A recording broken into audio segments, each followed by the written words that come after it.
evening, everybody. I would like to call the May meeting of the Deschutes Public Library District Board of Directors in session. Welcome. That's very wet. Please take it off mute. Oh, I'm sorry, Susie is off mute, never mind. Oh, I'm sorry. Okay. Yeah, welcome, everybody. It's great to be in Redmond, as always. Our first order of business is the election of officers. We had a board member resign who was serving as vice president. And so we need to elect the new vice president, and I would open the floor for nominations.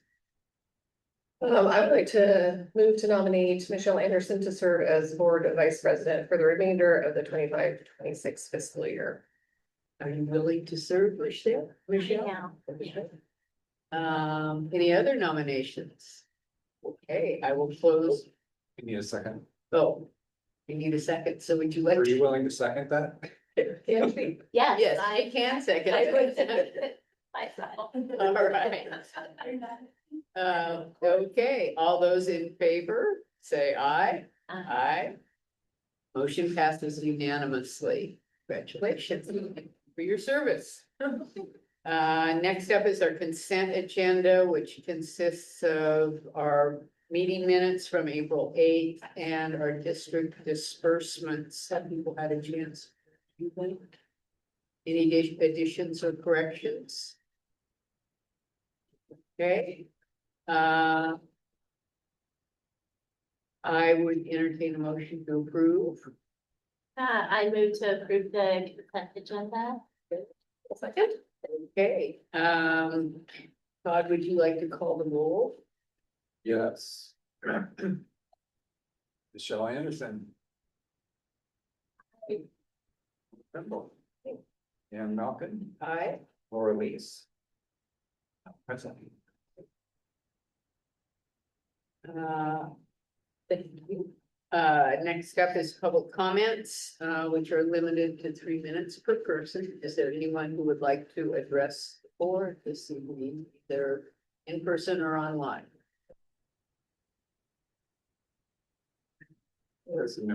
I think that's enough.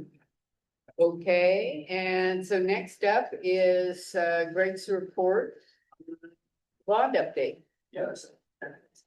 Good to see all of you, especially this week. It's fun week. Opening Central. So trying to run through this fairly quick tonight, because I know it's a big agenda. From the schedule standpoint, the biggest issue on schedule is the impact on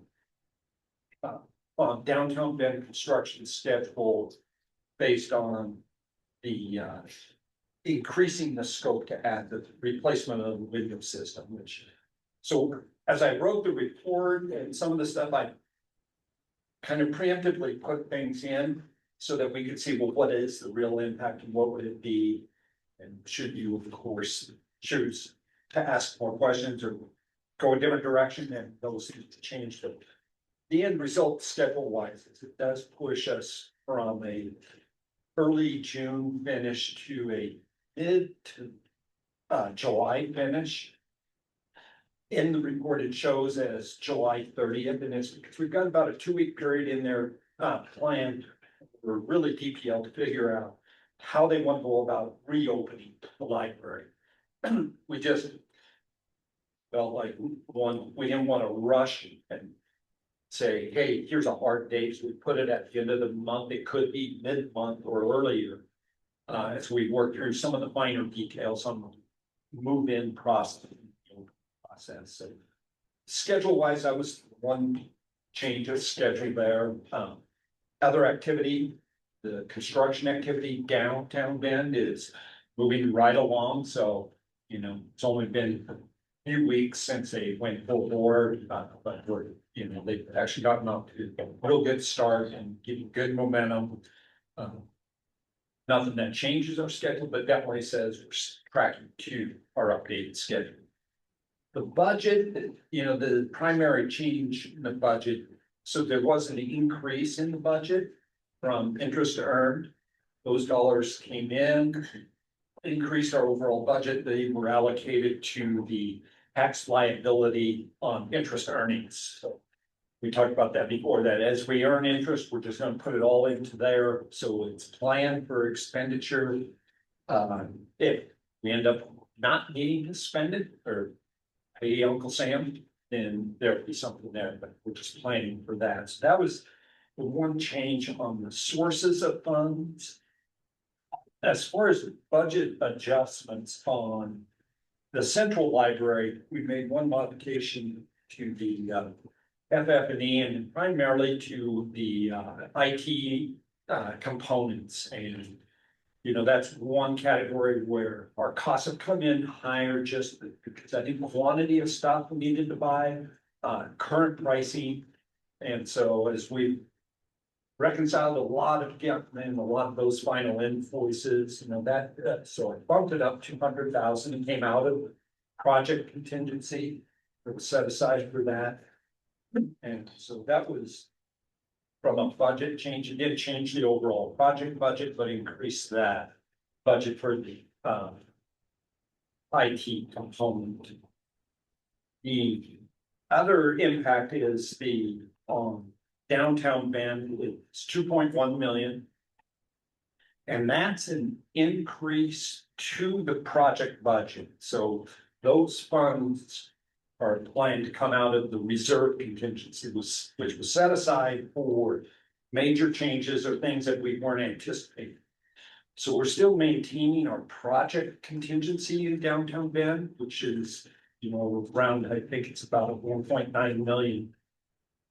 Because as we continue forward with the project, we will find more things that'll come up and things, but with a big change in scope like this, really felt that should come out of the reserve contingency and not deplete the project contingency at the beginning. So that was the other big budget change.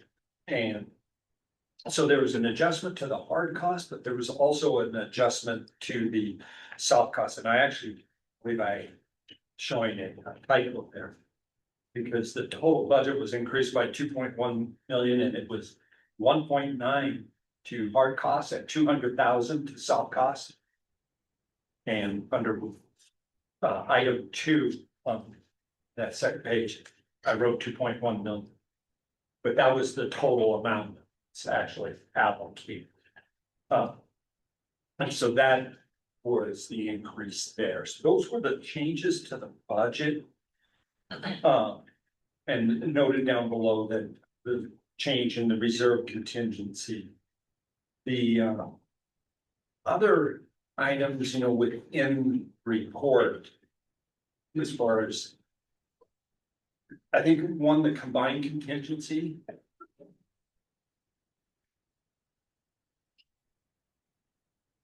Right. Did go down by 2.3 million. I just checking my that. And that was because 2.1 million came out of reserve, 200,000 was used out of central contingency and brought down the combined contingency, all, which includes reserve and all project contingencies, to 12.5 million. But it's still above a 5% contingency, which is still very healthy, even with this proposed expenditure.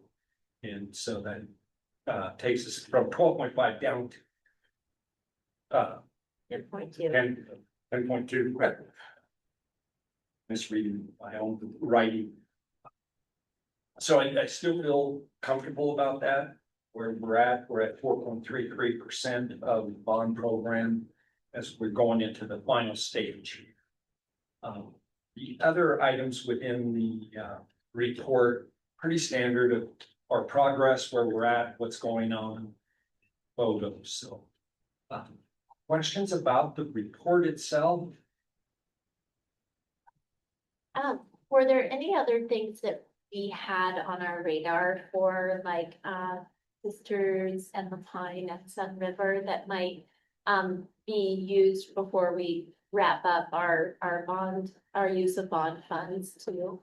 There are potential things that we've been talking about over time, and So one of the things that we're going to be doing through the months of June and July is an evaluation, because we're closing out costs on Central to really know where we ended up at that project, which is the evaluation of cost and dollars available, but also risk, financial risk, right?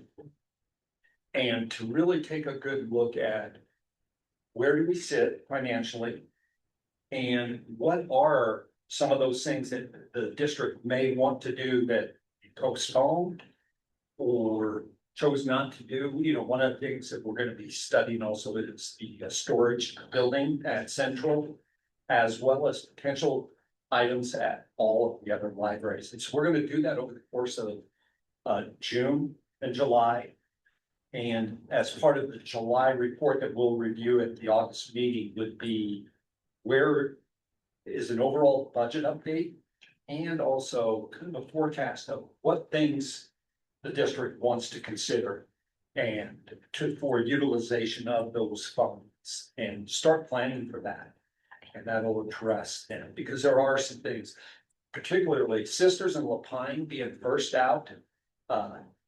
If any of all of them, we were the tightest at that time, right? We didn't really cautious on spending anything, and so there's some things there that we'll take a look at. And I think Sun River as well, all get a good look, and Redmond, just to see, and that way we'll be thinking about them and planning for them for implementation as we go into the final year and a half, completing Downtown Bend, and then going through 1 year warranty period of Downtown Bend to get to a point of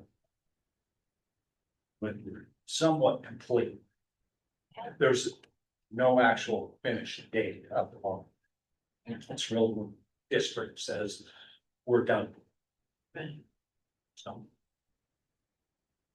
Do you have any kind of a rough estimate? I mean, I'm trying to get an idea of after a larger building is done, like Redmond, how much we spent after it opened, and, you know, like in the first year of operation. Are there a lot of things that we had to go in and spend money on, or not very many? There was a number of things, and they weren't gigantic dollars, they weren't millions. Right. I would say that we could have easily have spent in the range of like 250,000 to 500,000. Potentially like on here. On the smaller branches, that number was lower, it commensurate. Mhm. And Central, we actually really did a good job of identifying a bunch of those changes last December, and implemented a lot of those changes. Yeah, but I would say on Central County, what we spent this spring, it could be $1 million. Mhm. And of things, and then that's spread between construction costs, design costs, as well as EFFD for things, changes that we want, modifications. Right, because once, I mean, I assume that there would be many things when you actually are using the building, that you Yes. spot that you didn't spot. Exactly.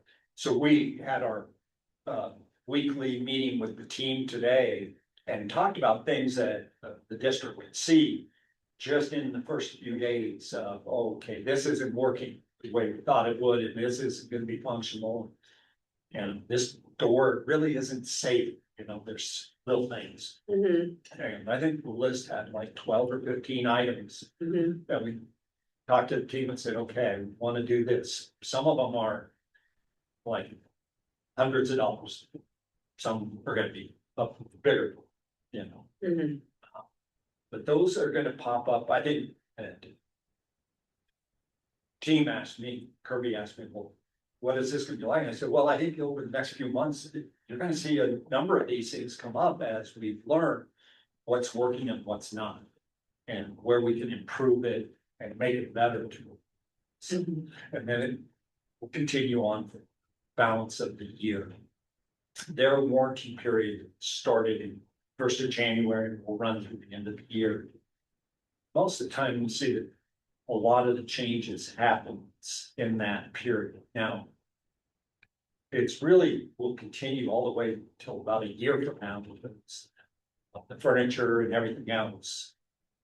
I think within that first year, we see most of the issues arise, get identified, and kind of got to live in the building a few months to see what ends up being, actually it works, don't have to change it, or we've got to change it. Right. So, Yeah, I'm just trying to get a sense of where we sit on our contingencies and how much yeah, of a comfort level we have to deal with things that crop up in addition to these things. That Yep. we are- and that's part of what, I think we want to do, over the next 2 months here. Is to literally go through each project, through the project budget, and talk about, are there any things that are open that need to be addressed, or, work that needs to be considered. And so in August, we can have a really good dialogue about where is the budget, what funds are available, and what different types of improvements want to be considered, and what that would mean relative to the budget. Mhm. Can I ask you, so if we just look at like the central library budget. And I realize this is as of 3/31, so there were probably more commitments that were made in that, 5 weeks, that's too. But we have committed to date 131 million of the budgeted amount of 134 million. And that includes a 600,000 contingency fund, right? And so are we expecting that full amount to be committed by the next time by the end of the next quarter? Or are we coming in under budget even from what we had our revised budget? Yeah, I would say that we will probably be, right now, I think that we will be under our budget. I don't think we will utilize all of project contingency. Yeah. And I say that because I went through, we had a budget review meeting today with Kirby on construction cost, which is the biggest chunk. We've been working to close out all the subcontractor costs with each one of them for all of the original contract and all the scope that we had authorized today. And we did a budget adjustment on their contract a couple of meetings ago. And we're right on budget there. But I know we're gonna come back and say, okay, we do need to increase it because the list of things that we asked them to do today aren't included in that. But I think that the amount of dollars that we have in the budget, today, there's some uncommitted dollars where some line items are under budget, and then that contingency, so. Yeah. And it looks like where we're most under budget is FF&E, right? Yeah. That's our. And some of that is that it is not committed yet, but still planned to be committed. So the artwork budget takes a much longer, it goes out to 1 to 2 years.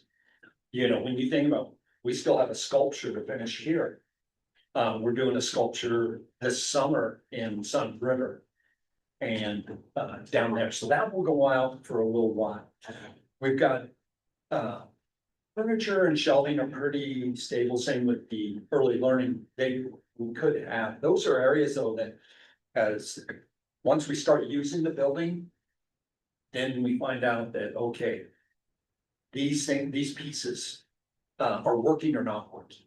Some of them we found out on day one that some of them are early learning pieces that the kids were just beating it up already and finishing. So Yeah. there's a little thing there, but so there's a certain amount of those dollars are gonna get spent on that. Our RFID technology has yet to finish out their billing, and that's an area where we also see changes and making sure that all of the equipment is the right, latest and functioning, so some of that won't finalize for 2 or 3 months here as we go through. And I do we think IT will also continue to go out as till everything's kind of stabilized and knowing that they've got everything for all the staff. If that makes sense. It does, yeah, and so do we have under the guidelines of our bond, do we also, when we look at things like the children's area and the early learning materials that we know are going to get used and loved a lot, do we have the capacity within our bond to have additional items that we can rotate in so that we can rotate through different things and have them last longer? Like if there were additional funds at the end to kind of try to. We actually do have several of the early learning items, extra pieces for that exact plan. Okay, The one thing that we can't really rotate it in and out are those fixed structures that they've built in central internet. okay, But it is an item. We talked to bond council about. Use of dollars, and as long as we're. Still, there's nothing that says just because we open the doors to the public, doesn't mean that we can't. Use bond funds for improvements, which would include things like that, and, because like our shelving and our. Sometimes we'll figure out things are working or it's laid out right or not. Furniture. Certain chairs, we figured out didn't work, either weren't durable or sturdy enough, but they were great. So we can go and replace those kinds of things. As well.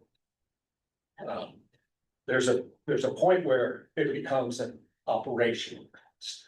And so we try to capture a lot of that in the first year or so through the warranty period. thank you. Right. If we do not have additional questions on Greg's report, I would entertain a motion regarding signing authority for Kirby Naval House contracting change orders regarding I didn't actually go through that yet. yeah, I was just gonna say, wait a minute, I'm sorry. I- Yeah, no, I was thinking that was the windows and Yeah. it was not the windows. Well, I talked about the windows because of Yeah. the effect of the budget and the schedule, Right, but I put together a book and printed it out. right, Of information. Yes. Not to I'm sorry, be an overload to you guys, but, I think that, the thing that we're looking. When we talked about it briefly, and I gave you an update last month, and.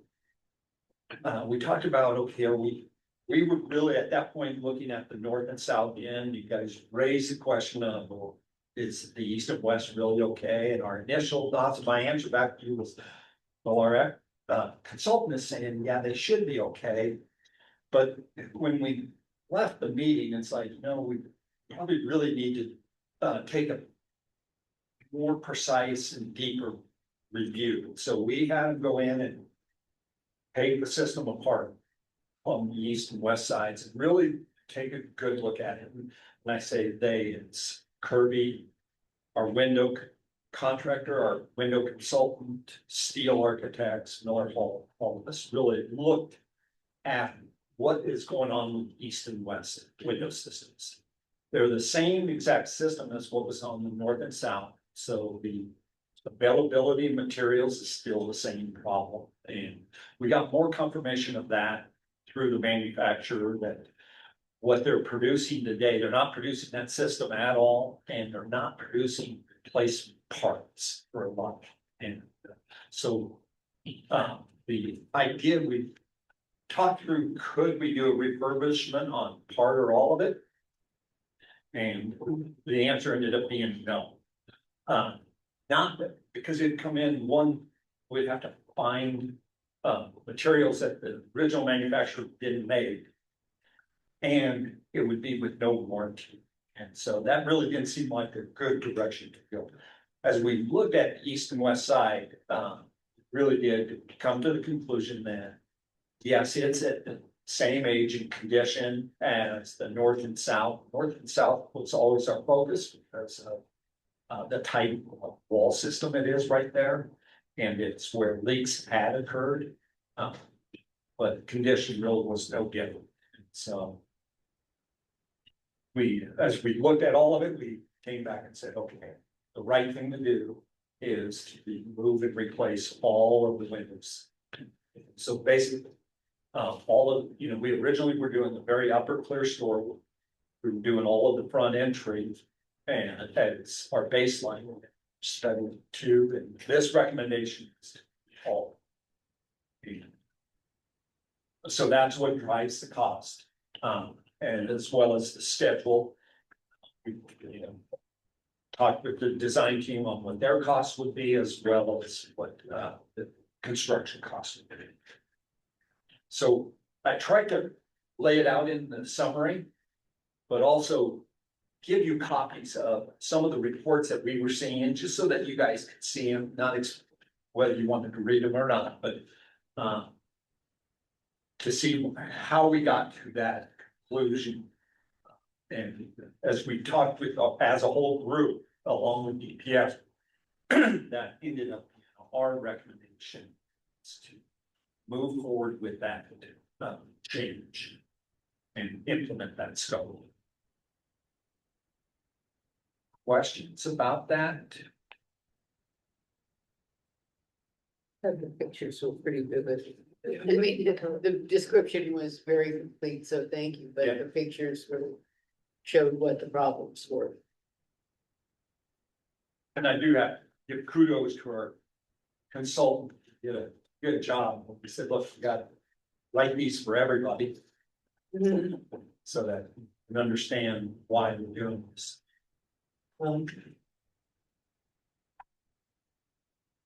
Any questions for Greg on this? I think our intent was clearly to make the changes to downtown that we're gonna extend the life of this building for decades, and not addressing a known issue just doesn't seem very prudent, so. Yeah. And, built into this cost, one of the things that we also picked up was, there was a few other site work changes that we looked at, kind of, because we were in there, going through the demo process and looking at them, and so this actually captures some of the dollars that we were removing and replacing some additional sidewalk curbs and things that are really just worn out, that we were trying to save. And then when we sometimes you look at it, it looks good, and then you get out there and you really shake it. It's like, this isn't gonna last much longer. We need to make those changes. And so it's probably about $50-some thousand of stuff, but we rolled that in, trying to capture as much as we could. Not to say that we wouldn't have further things come up, because we looked at a few more new things today. As we work through this period of demo, we are also further exploring, finding things. I think that the remaining project contingency will be able to cover any future exposures. We're not finding anything real big. We've uncovered almost all of the roof, tore it off, and put it back on.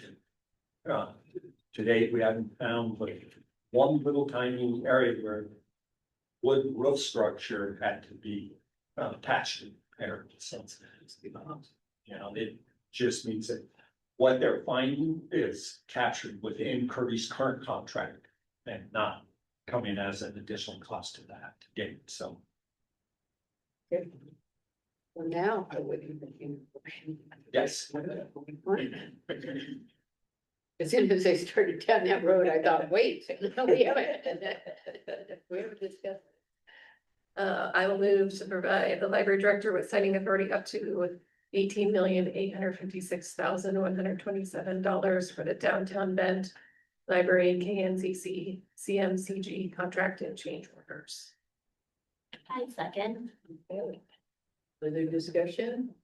All those in favor? Aye. That's a celebration. Yeah. Okay. Greg, I guess we have some bigness to Miller Hall as well. Yeah, and it's the design costs that are associated with all of that. They were estimated at $155,000, but we've asked them to increase the number of inspections that our consultant will have on the project for both the roofing systems and for the window systems. And so I bumped that up to $200,000 on the authorization so that we can finalize what that's gonna be. It just, with all the different types of windows, when you really look at it, it's one window system, but different shapes, configurations. I think they've proven to be a really valuable resource in making sure it gets built correctly. Even though Kirby is on top of it and looking at it, they come with a different lens. So really looking at how are they putting the pieces together, and is there a chance for water infiltration or air? It's ideally what we want to prevent. So we'll finalize that number. It's going to be submitted this week. It should stay within 200,000. Would anyone wish to make the motion? I move to provide the library director with signing authority for Miller Hall contract and change orders not to exceed $19,837,251. I will second. Okay. All those in favor? Aye. It passes. Well, thank you, Greg. Absolutely. Thank you. Robert, you've got the report of financials. And I'm gonna share. Doc.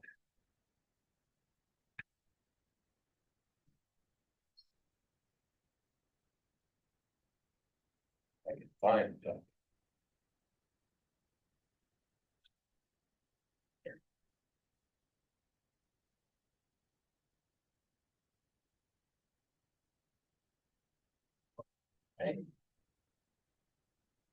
Okay, thank you. Thanks for going full screen on that one. Good evening, everyone. So it's time for the third quarter financial report. This one's timed very nicely with the budget committee meeting. So we get a chance to kind of see where things are at with 1 quarter remaining in the current budget. And then that helps to place a little bit of context in some of the changes you might see in some of the categories in the upcoming budget.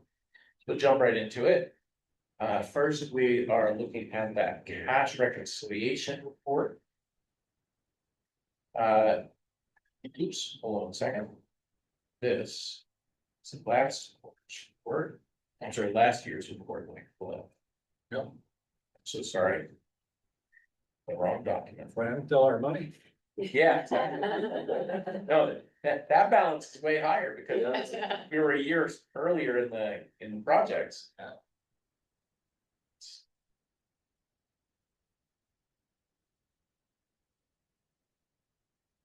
And if it helps, I have it. Here we go.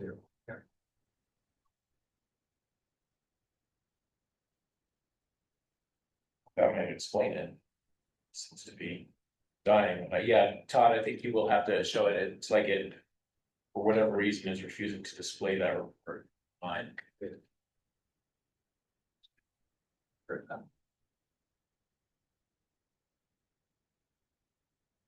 Okay.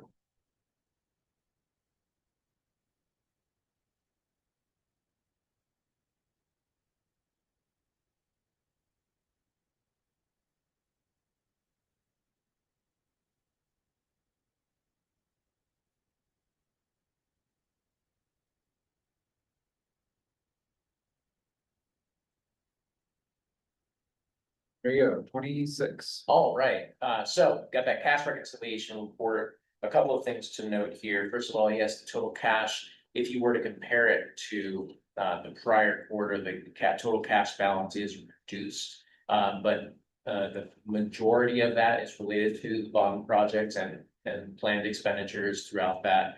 The other large chunk of expenditure is Q3 expenditures out of the general fund, which is tracking pretty comparably to where we were Q3 of last year, if I kept that one open for you. It's essentially, it's roughly the same balance, slightly higher this year, in fact. A couple other things to note on this one. One is the deposits and prepaid expenses. I always like to remind you that that one includes all of the prepaids associated with the bond construction projects. So that's like multi-year items like the DSIP insurance and other kinds of large ticket items that we then take and amortize across multiple years. As the projects start to wind down, we are seeing those deposits and prepaids coming down as well. And so we'll start to see that get into the 6-figure range, 7-figure range it is now. Accounts payable also is a fairly large number right now. That does include about 4.8 billion in retainage payable to Kirby Nagelhout for 3 different projects. There's still a small amount of retainage associated with Redmond that we were holding back as they were finishing up a few other of the open items from the punch list. The majority of this retainage is related to Central, and then we're starting to see retainage being set aside as we get into the downtown Bend project. So more than half, almost 60% of that accounts payable is really just related to retainage payments anticipated as those projects wind down. Moving on to the highlights. Todd, I'm going to ask you to please advance to the 6th page of the report. Yeah, that one there. And I'll just talk about the highlights as we look at some of the details. So we're 3/4 of the year through this budget. So if in theory, if all of our expenditures were kind of straight line expenditures, peanut butter spread across the year, we would expect everything to also show 75% compared to actual. What is the reality? Well, different things get timed different ways. So first we look at resources. At this point in the year, we received that large tax receipt in November and several of the significant quarterly receipts as well. So we are at this point showing current taxes funded 96% to where we thought we would be at the end of the year, with only 3 months remaining. That tracks very well compared to a typical 3rd quarter report. In addition, the fund balance, as we mentioned before, for these reports was higher than anticipated at the start of the year. So those two are kind of the biggest drivers to the fact that at the point of end of Q3, we are 100% completely resourced per our budget. We will end up the fiscal year with more resources than we had anticipated, as we see several of these categories continue to increase. As far as expenditures go, we've got the 2 big categories: personal services at 70% of budget expended, which is a little higher than a typical Q3, but not enough to be alarming, and still well below that 75% mark. So we feel like we have plenty of margin there to carry us through on both salary and benefits through to the end of this fiscal year.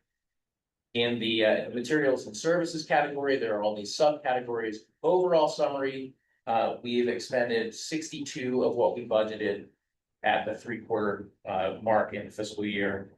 Some of the ones that just bear some further analysis and explanation: legal services. This year, we're still in the midst of a collective bargaining agreement, so we've used a lot of legal services associated with that. So that's not surprising that we're running higher in that category. Recruitment, this includes the executive search for the library director, which of course we didn't have budgeted at the start of the year. Rent, a reminder that this year in particular was the end of our rental of both the Redmond Design Center as well as the Gordon's Corner property for East Bend Library. As a result, all of the expenditures, or almost all of the expenditures, were anticipated to be borne in the first half of the fiscal year, which is why that's sitting at 91%. Really, the only remaining budgeted items in that category are things like offsite storage.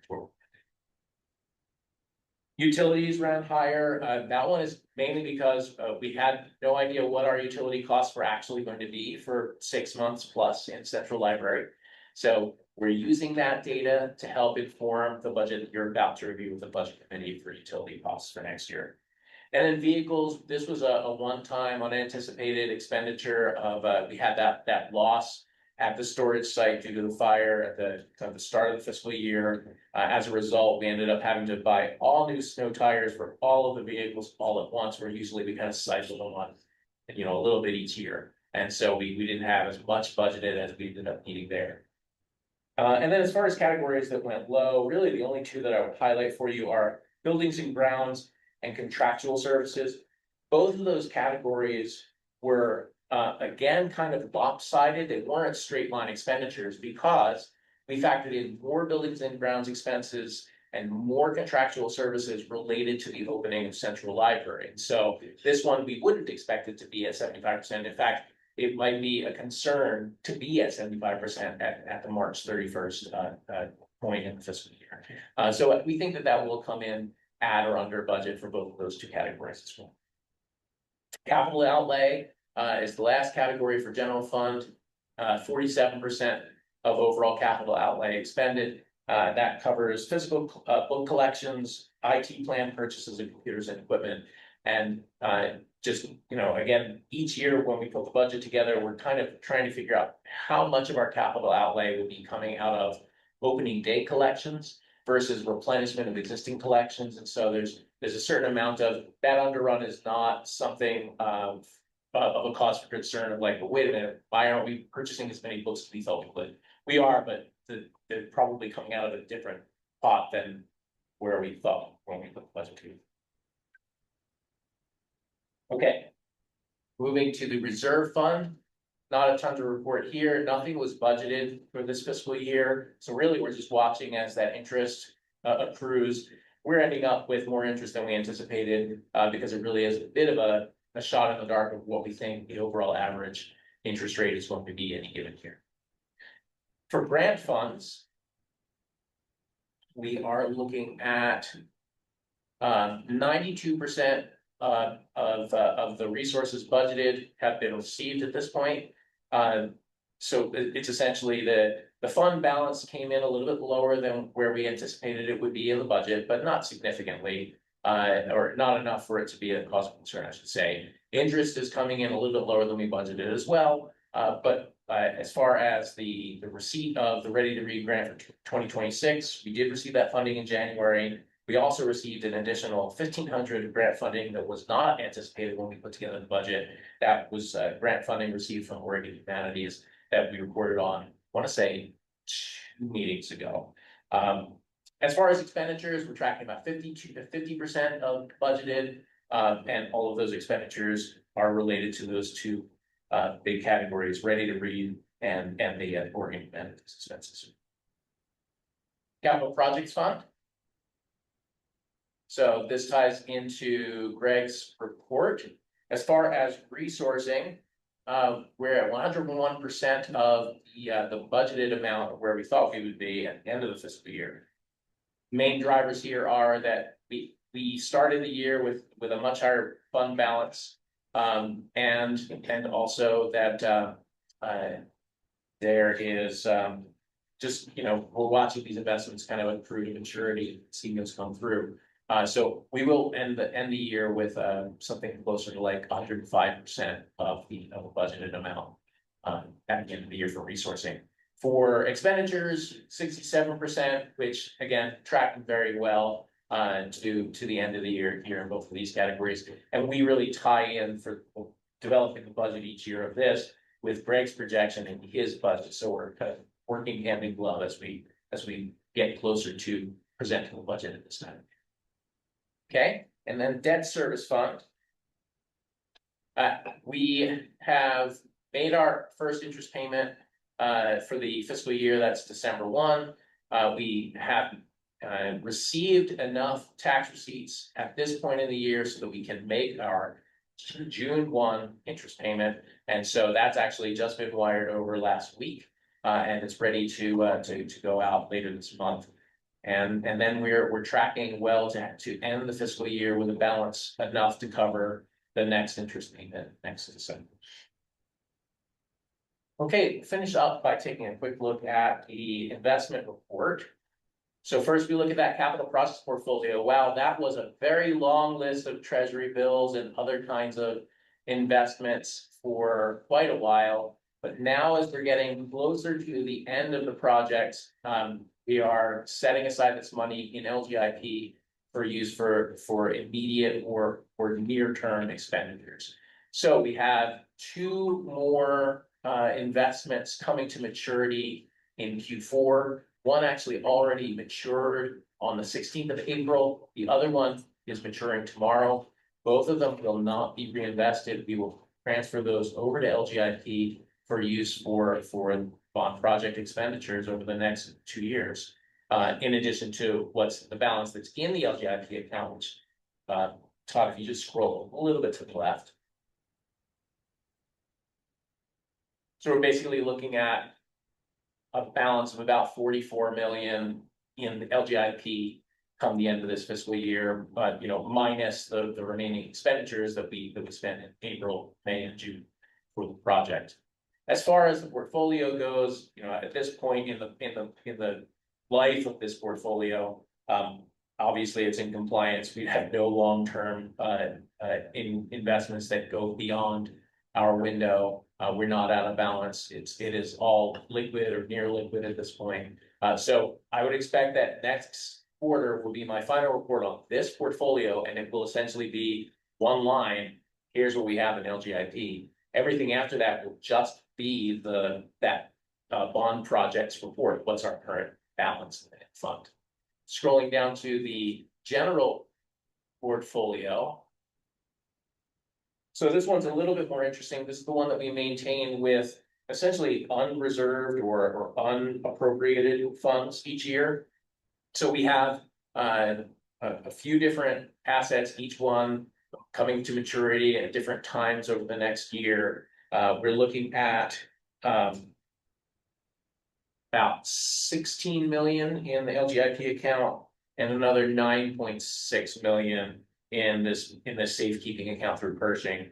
If you compare the performance currently, LGIP versus the portfolio is slightly edging out LGIP in terms of rate of return. Our weighted average yield on this portfolio for just the ones in Pershing is 4.11%.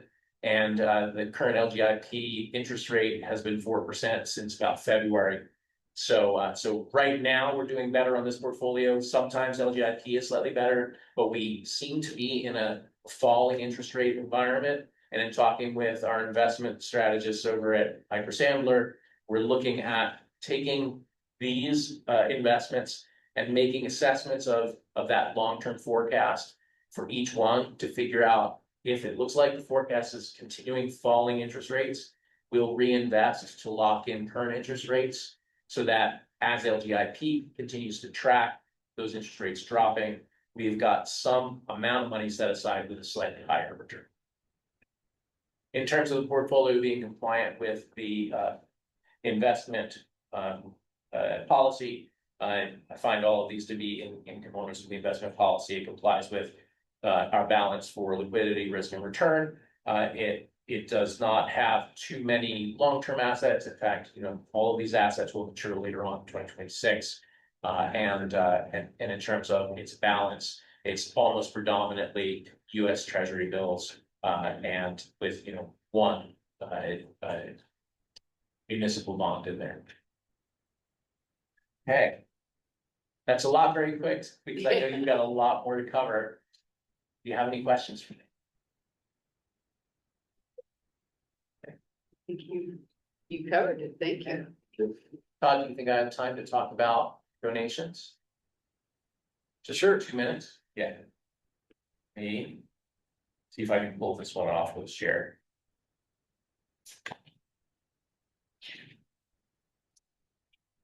Okay, so if you haven't yet seen any pictures from what downtown Bend looks like now, I don't have pictures to show you tonight, but what I do have is an answer for you when constituents might ask you, what in the world happened to all those things that were in there? And did those all get thrown out? The answer, I'm very pleased to tell you, is almost none. So, let's see, is that displaying? There we go. So what am I talking about here? These are items that were in downtown Bend. They've been in the downtown Bend library for years and years. They were at the end of useful life. Anything that was still useful, we ended up bringing over to Central and repurposing. But there was so many things, old shelves, old, pieces of furniture that had been used for a while, and really had reached that end of useful life for us. And it did not make sense to bring that over to Central or to kind of distribute through the rest of the district. So what did we do? Well, we worked with Redpoint to get all of those items, nearly 500 of them, up and listed on a website called publicsurplus.com. It is a publicly accessible website for agencies to list and for the public to bid on things all around the country. But quite often what people do, because the terms are usually, you have to take care of all the transportation, if it's local people. So local people in Central Oregon mostly looked at this website, saw things like bookshelves, kids' play areas, old fridges, office supplies, office furniture, and said, yes, our nonprofit, our school, our organization, our church could benefit from this. So we're talking like Neighbor Impact, Bend Habitat for Humanity, Environmental Center. Out in Wheeler County, they drove all the way out here for the Fire Protection Association, and they got a slew of desks that they could use over there. There was a church in Minnesota, which was our farthest flung bidder, that actually drove a trailer out here and got a ton of kids' play area stuff because they were setting up a kids program. And plus, so many private citizens from all over Central Oregon, not just even in Deschutes County, but in our sister counties that also, we're all in this together. People were able to benefit from it. 97% of those 500 items were kept out of the landfill. That is thousands of pounds of material that were kept out of the landfill and were repurposed to have a second life with great organizations and with the citizens of this district who paid for it with their tax dollars, as well as people all around. Not to mention that because it was a public auction, we did have some bids that ran up for the more popular items. So we earned about $11,000 in the sale of what were fully depreciated district assets. So that's just kind of clear value on what we were able to get out there in the world to help offset some of the other costs associated with demolition. So great news all around. Just wanted to share that with you. And it actually saved us more in not having to pay the contractor to haul away. Haul and it, dispose. yeah. Absolutely, because that volume of stuff, the dump fees would have probably hit 11,000. Yeah, you start to escalate in terms of when to wait. Yeah. Until I looked at the slide and think of what we avoided. What we avoided is not even part of that 11,000. Yeah. That was just what we got from publicsurplus.com.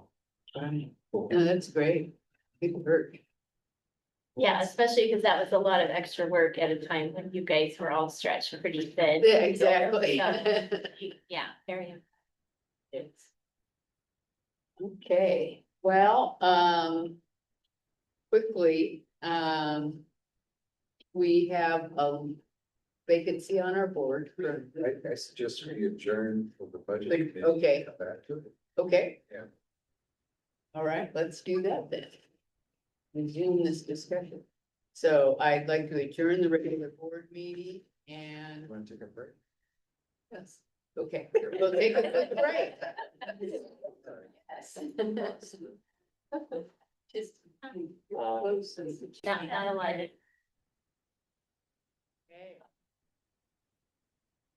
Right. I'm gonna call the budget committee meeting for the Deschutes Public Library District to order. Welcome, everybody, and Todd is going to do the roll call. Okay. Ashley Carson, Present. Anna Levitt, Present. Lynn Keith, Here.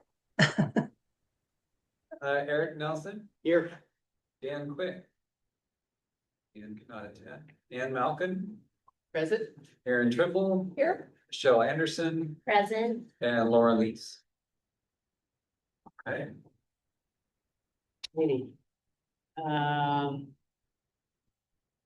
Our first order of business is to elect a budget chair for this meeting, and I would open the floor for nominations.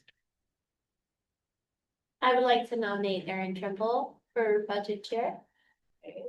Do I hear any other nominations? Okay, hearing none, we'll close nominations. And all those in favor of Erin serving as chair, please raise your hands. All right. Erin, congratulations. Thank you. Get to my. I have too many tabs open. Yeah, thank you. Next up is public comments. Do we have any public comments in person or online? Okay. Hearing none, we'll move on to the presentation of the budget message. Okay. All right, thank you. My last budget presentation. Yeah. So see if I get it right on the 17th or 18th time. A couple of things. So just to save you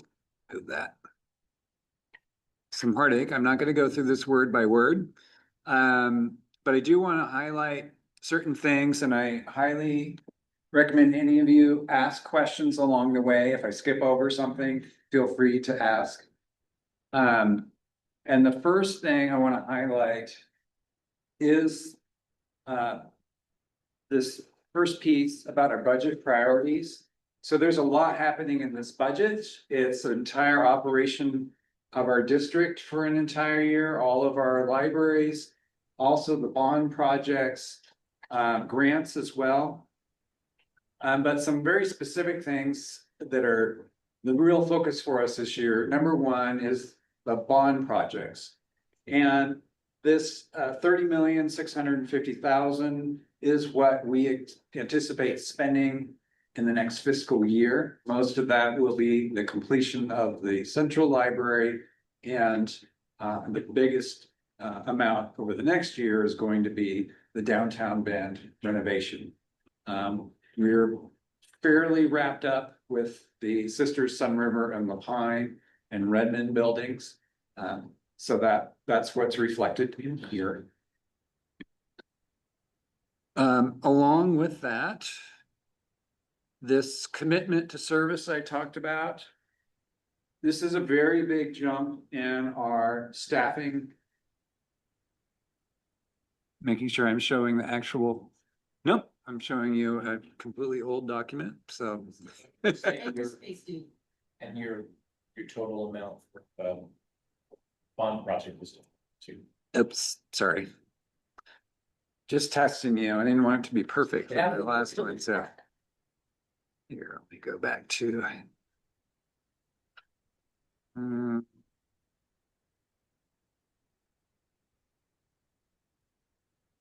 Oh, that's your thing. That's see, just go to the public website. Yes, I got that right here.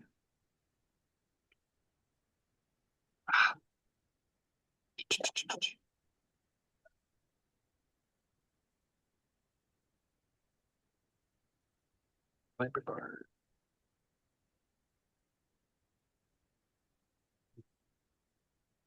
There we go. So, oh, we're gonna share it.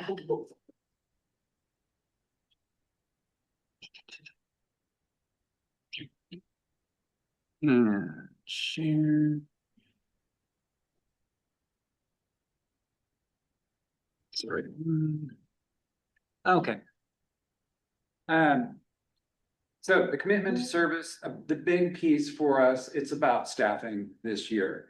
And the reason there is such a large jump in staffing, $762,000 increase.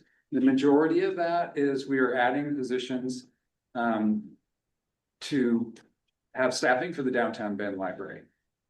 And in this budget, I have staffed for a half year of staffing.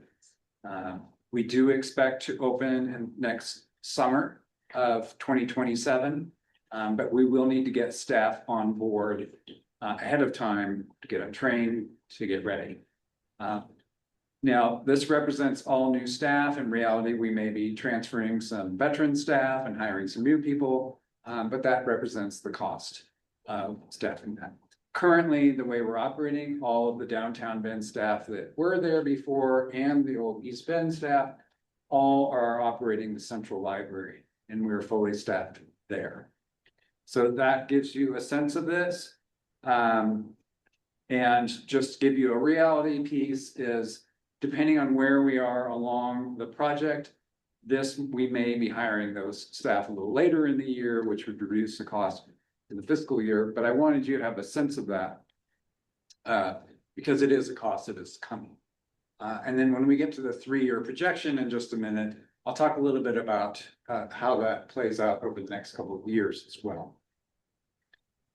So that's the big piece of that. The next piece is our library collections. So we did just open a new library on Monday at the Central Library. And we are starting to get ready for the fact that we have expanded space and we will be buying new materials. A lot of that is coming through opening day collections, which is paid through the bond. But this reflects money that helps, one, not just get us materials in the buildings, but also a significant increase in our digital collection. And a couple of years ago, or a year or so ago, we cut out one of our databases that did offer a lot of digital resources. And so we really want to beef up the current Libby app with more materials with that as well. So that's a big piece of what we have here. Any questions on any of those? I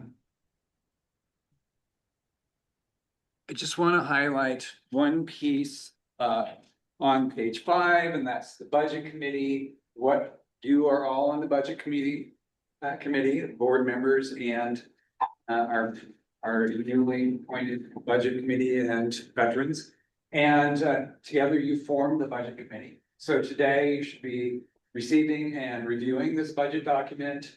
You're hearing this message. We didn't get any public comment. If you need additional information, that's again why I ask. Anything you need, just ask and we'll make sure you get that information. Discuss and revise the budget as needed and approve the budget, approve the property tax rate. And I will add in there, we were also, you may have noticed I put a piece of paper on all your spots. We also have to approve the property taxes to pay for the bond as well. So that's an additional one here. And I'll talk about that when we get to those motions.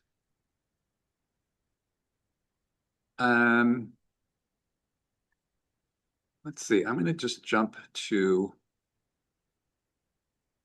a couple of the things that are happening in this budget. So first of all, talk a little bit about the staffing. Well, first we'll start with where income comes from. 99% of our operating income comes from property taxes. The county assessor is estimating that property taxes will go up about 5% this year across the county. And this is something I talk about every year, but the property taxes for this year are based on the value of the property across Deschutes County as of January of 2026. And the assessor has until October to figure out how much that value is, which is great, but we're in May now, not October, so we have to go on an estimate. I will say that our county assessor has been very accurate for many, many years. And so I'm very confident in the 5% estimate that they are sharing with us. Other things to know, when we look at the 3-year, I am also estimating at 5% each year. Based on the fact that we have studied over the last 20 years, it is averaged out to be about 5% a year. Roughly.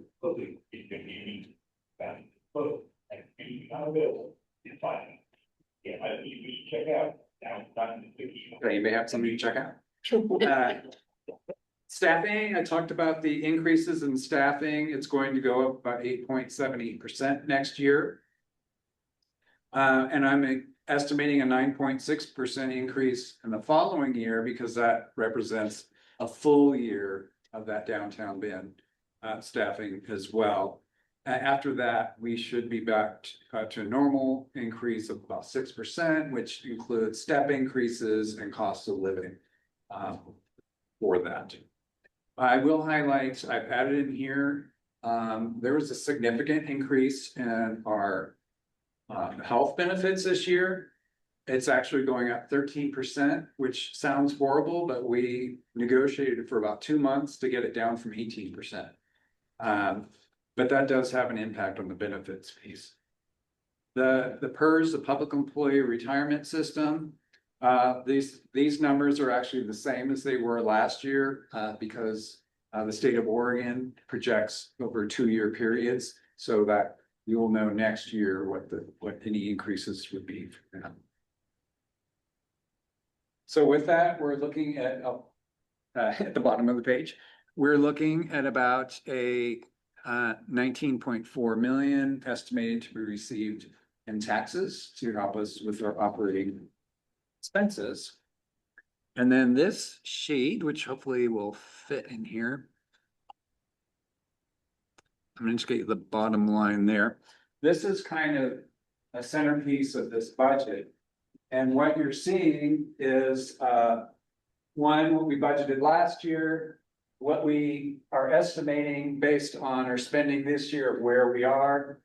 And this is the proposed budget that I am giving you today. This is what we are looking at approving.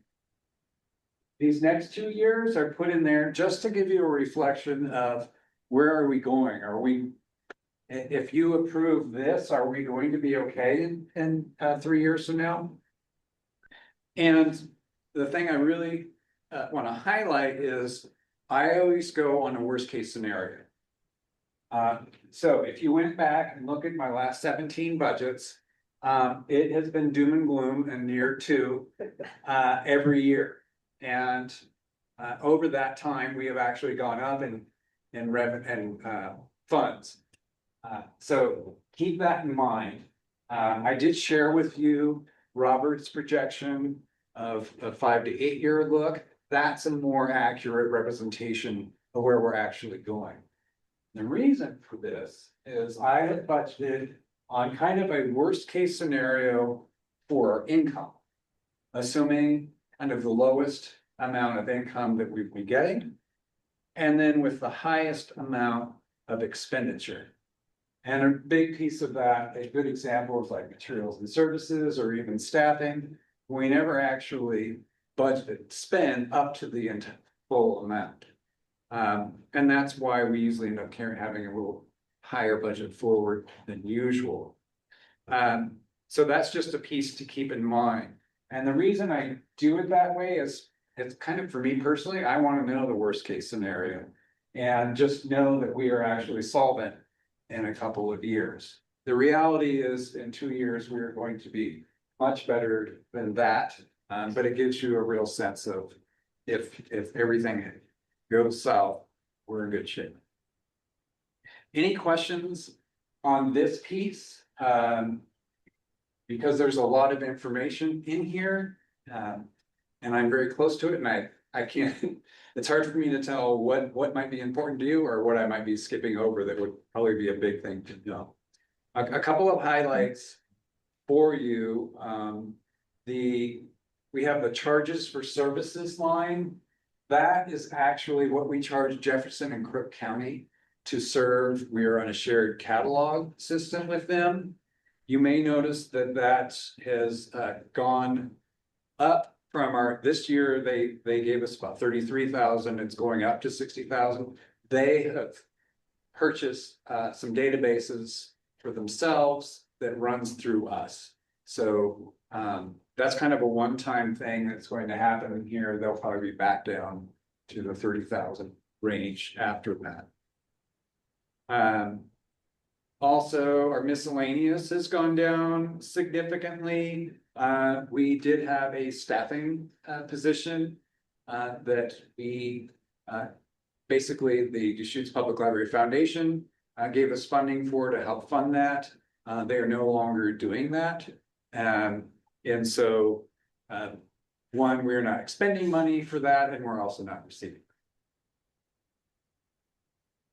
Can I ask you a question? Yes. For the law library, are we on like a long-term contract with them, or why is there no change in the funding from that here? Yeah, that's a really good question. That's actually something that we work with them on a regular basis to look at. It was at 150,000 for many years, and we just got them to up it to 182,000. The reason I have left it at this level is because I haven't started any negotiations with them. And Worst just, case scenario. yeah, it is. A couple of things to know about that. So the law library, the county is mandated by the state of Oregon to have a law library. And a number of years ago, about 10 years ago, they came to us and said, we're good at running a county, but we don't know anything about libraries. Can you run this for us? And that turned into a really great partnership. So they give us this funding. We use that to buy legal resources, some very expensive databases. And then we went above and beyond that. And we have Jenny Peterson, who is our community librarian, that's her main focus. She was just elected a mover and shaker by Library Journal this year, which is a really inside baseball library. That's a huge honor to have somebody in our library system that does that. And she's done some amazing things where she started a Lawyer in the Library program. She has a program that helps people that are just coming out of prison integrate to society. The Lawyer in the Library has pro bono services. And then really a neat one that she just did, she negotiated the legal database that we had. It basically is very expensive and is on a laptop. And at Downtown Bend, when we shut Downtown Bend, we moved the laptop here. She just negotiated to switch to a competing database that has the same information. And it gives us a license of basically any computer used in our buildings. Am I saying that right? I'm looking at Sarah because she supervised that area. That showing coming from can use it, which is amazing. That means now all of a sudden, instead of having to drive to Redmond to get that one laptop, you can go into any of our libraries and access those resources. So just a little plug for the law library. Interest, we put in there just kind of based on our forecasts of where things are. And again, we didn't paint too rosy of a picture. It's not showing up there, but you'll see it going down over the next couple of years, just assuming that interest rates are going down. The donations, is that just a historical average? That is of anything in this budget, it's a made up number. Because we don't actively seek donations. We have a library foundation that does. But every once in a while, we randomly get people that will write us a check and we're happy to cash it. But that's really just a placeholder just in case somebody does that. And you'll see, like for this year, we've actually got about $400 this year instead of 1,000. And so I will highlight that it's not because we're not actively trying, it's just it happens through other means. Other things on the expenditures, the contingency. Every year we budget for a contingency if something really bad happens. we have money. If the tornado comes and rips the roof off, we can go and replace it.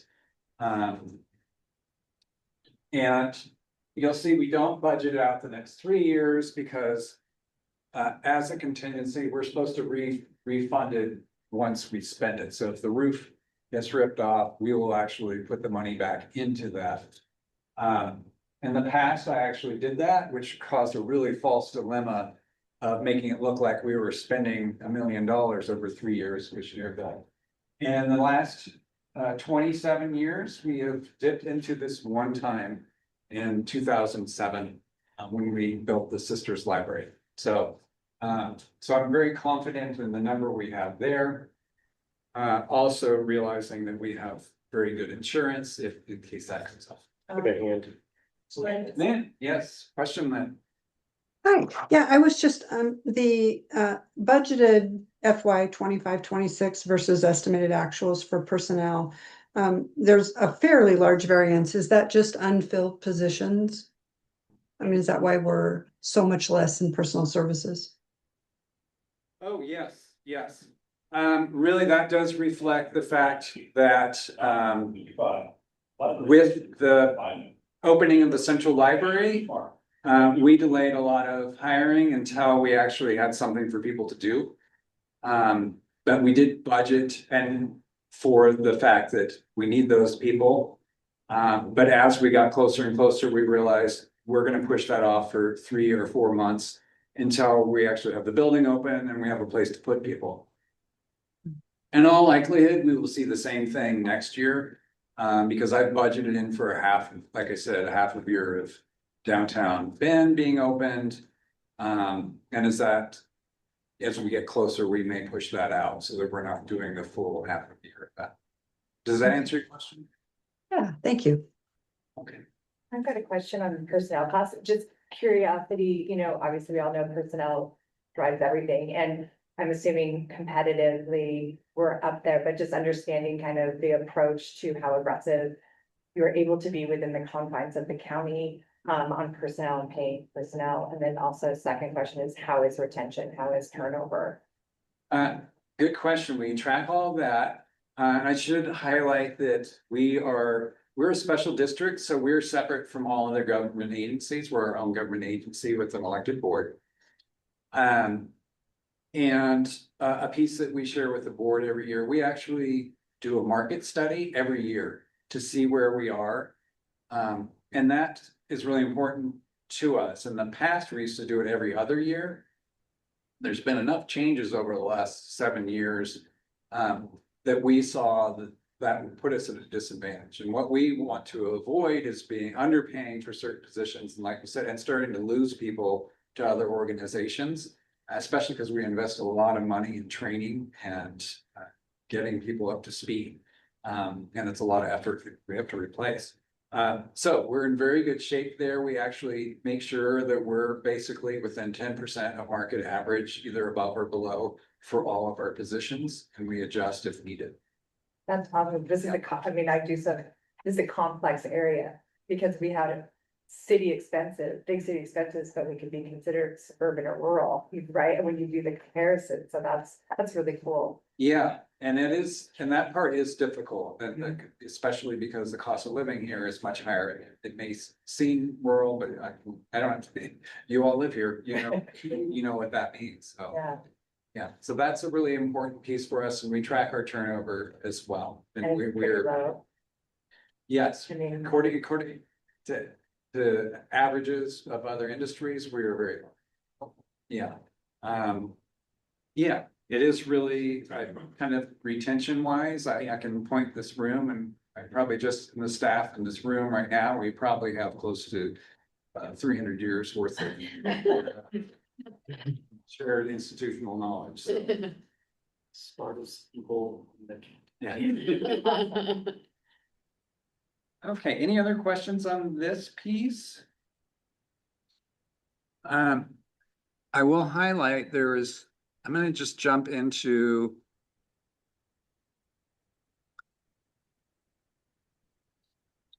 this. So the biggest piece in our general fund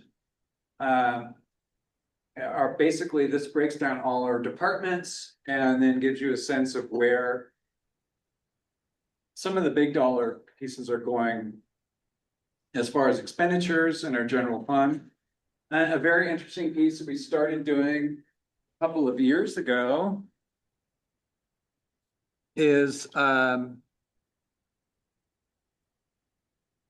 we now, the majority of our books that we purchase come out of capital outlay.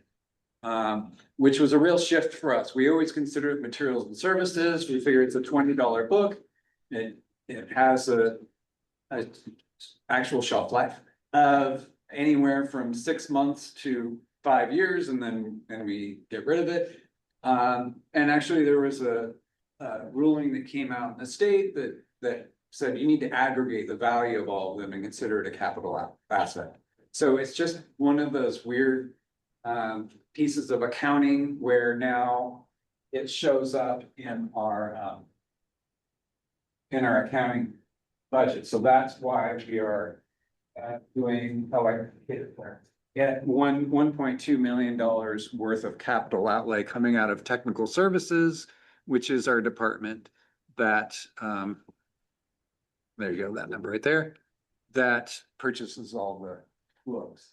That's not everything they spend because we don't capitalize our digital material, so that also shows up. But I just want to highlight that because you'll see collection development of 1.4 million and capital outlay of 1.2. That's the combined total of basically what we're buying for the things we our items that we purchased for.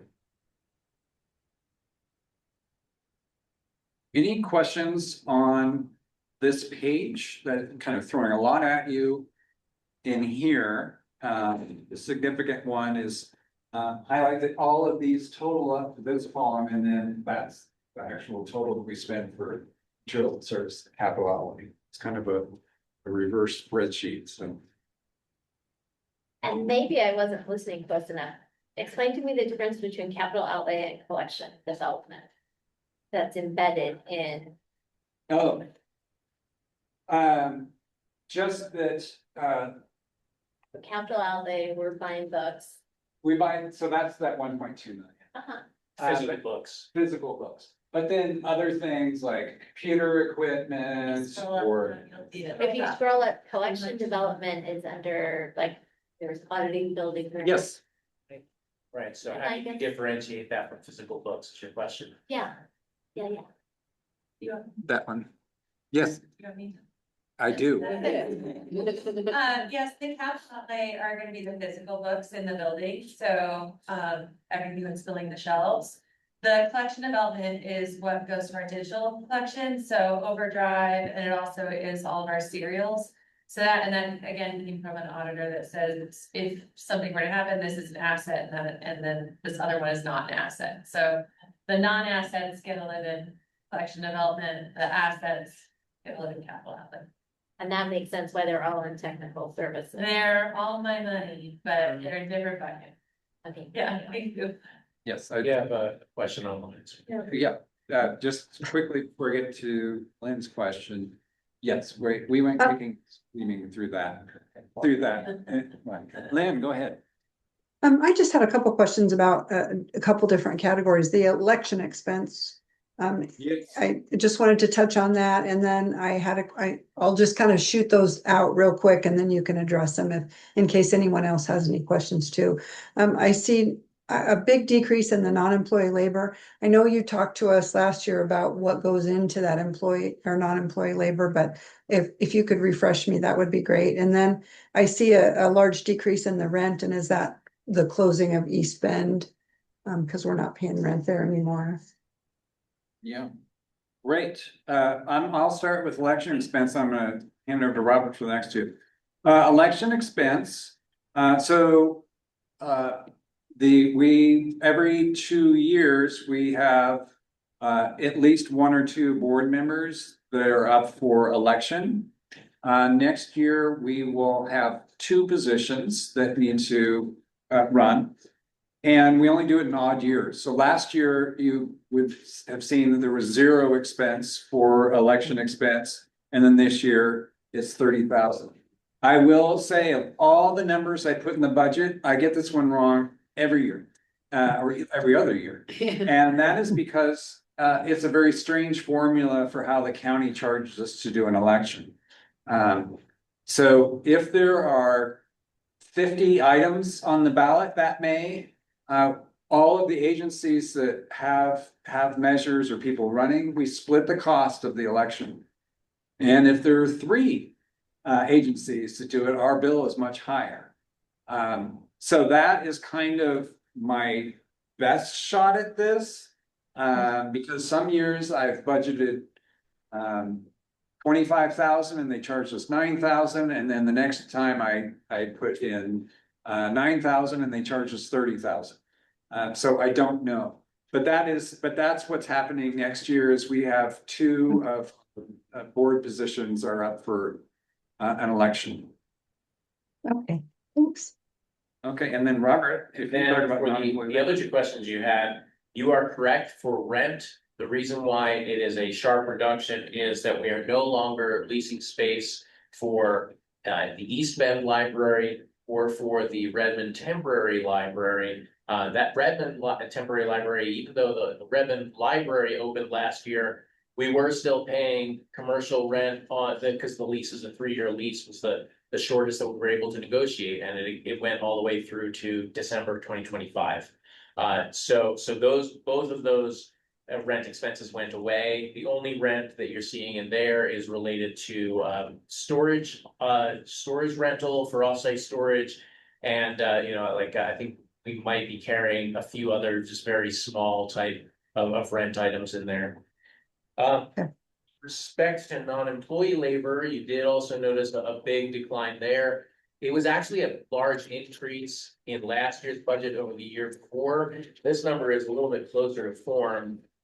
We were carrying some additional non-employee labor budget for food expenses out of downtown Bend and into Central, and so we're not doing that big move this next year. So Okay. you can see reflected there. Okay, thank you. Also should highlight, as we just talked about it in the previous meeting, you will see some significant increases in things like utilities and some other supplies that is factoring in operating the new central library. And so that is a big reason for a lot of increases that are coming in because that wasn't in the budget last year. Insurance? Yes, insurance also went up as a result, yeah.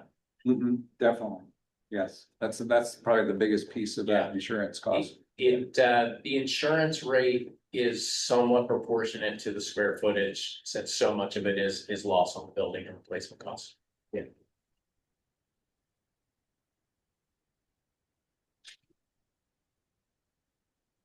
Okay.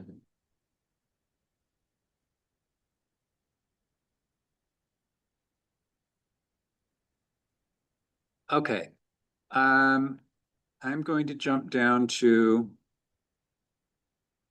the reserve fund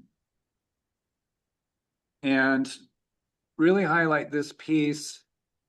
A reserve fund is an area where we save money for future expenditures, like knowing that we're gonna have to replace a roof in 5 years or repaint, or get new IT equipment.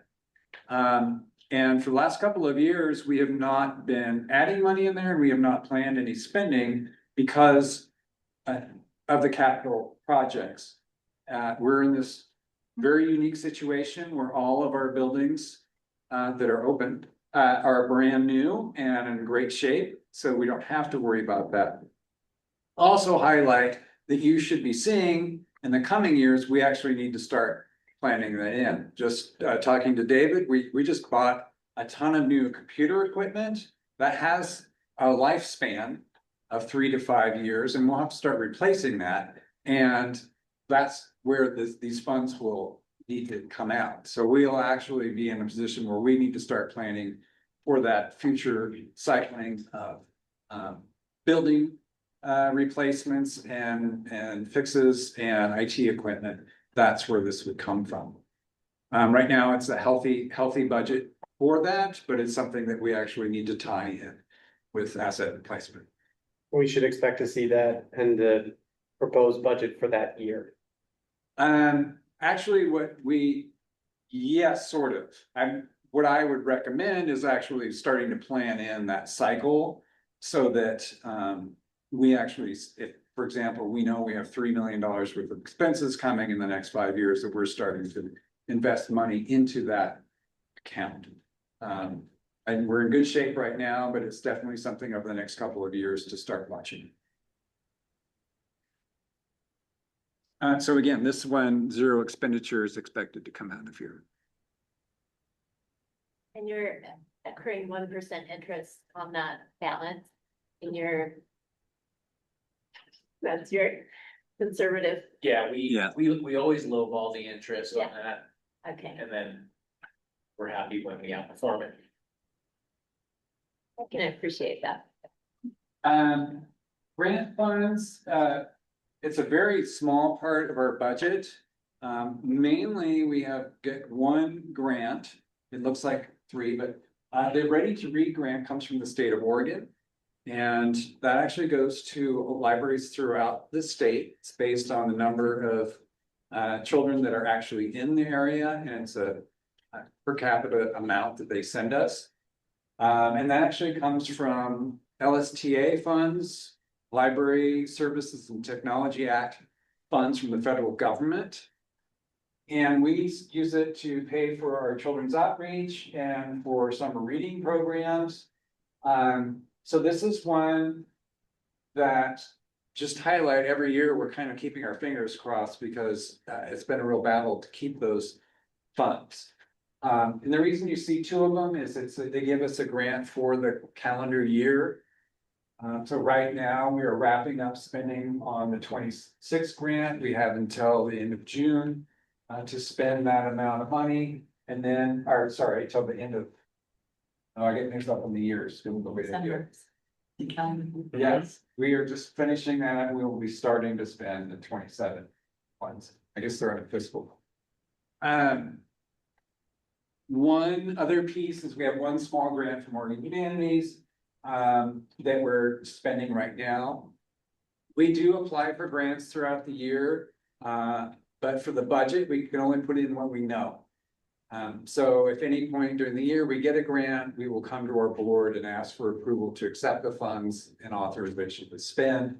The board just did that a couple months ago for the Oregon Humanities grant.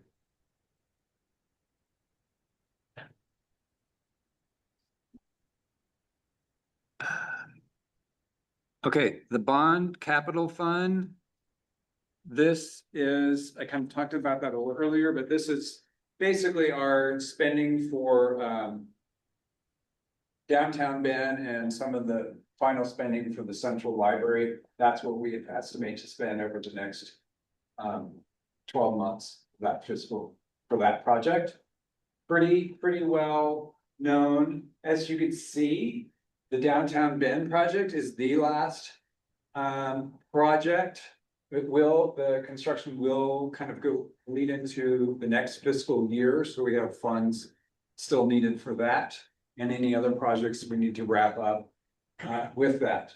But for those of you that were used to seeing budgets of $240 million, it's dwindled fast. The nice thing is we have some very nice buildings to show for it, so we're happy to be at this point. Any questions on that piece as far as spending or planning and spending for the capital? And this debt service fund is the most straightforward piece of the budget. For $220 million bond fund, we have to pay 1 principal and 2 interest payments a year. We know the exact amount. We know the exact amount every year for the next 20 to 30 years. And so that's basically what this is showing. We use this amount to figure out, we go to the county assessor and say, we're going to need to assess the $10 million to pay for this, and that's how it gets in the tax rate. We'll actually have that as one of your motions to approve that so that we actually can do that.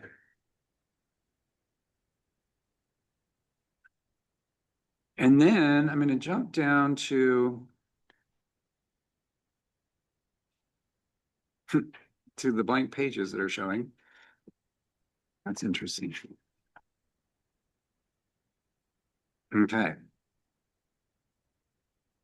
Well. While that's playing there. I wanna, so the next piece we're gonna talk about are the state forms. And on, oh, we don't have, oh, yeah, page 17 is the one I wanted to look at. So the state forms are basically a reiteration of all the forms that we just looked at. Oh, good, it just popped in. But I wanted to highlight the one on page 17 because this is where it has a breakdown of all of our staffing costs by position. And I don't put that earlier in the budget because it's just too big an area. So some things you may notice from previous years, we did do some shifting, especially around our makerspace. Last year in the budget, we had a makerspace position, and we actually shifted that based on the popularity of the service.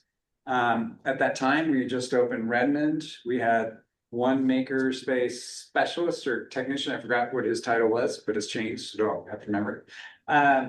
And the popularity was so overwhelming, we realized we had to hire more staff. So we moved that position into a makerspace supervisor position, and then hired some technicians to work with them.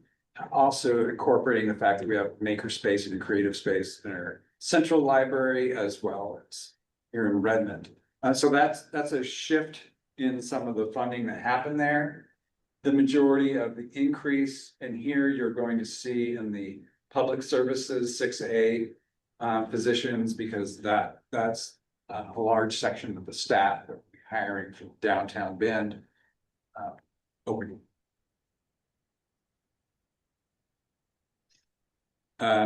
Just to give you a sense, where that will get us up to 126.2 FTE, which is the highest in our history.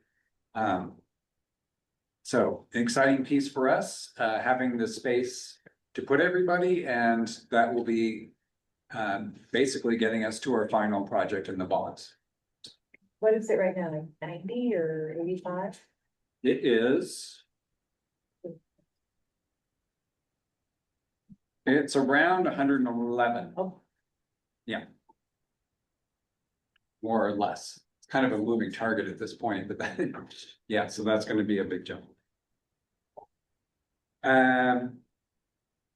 Let's see, any questions on that page? I'm not going to go over the other state forms, the LB forms, because those are all covered in the other ones, but I do want to highlight.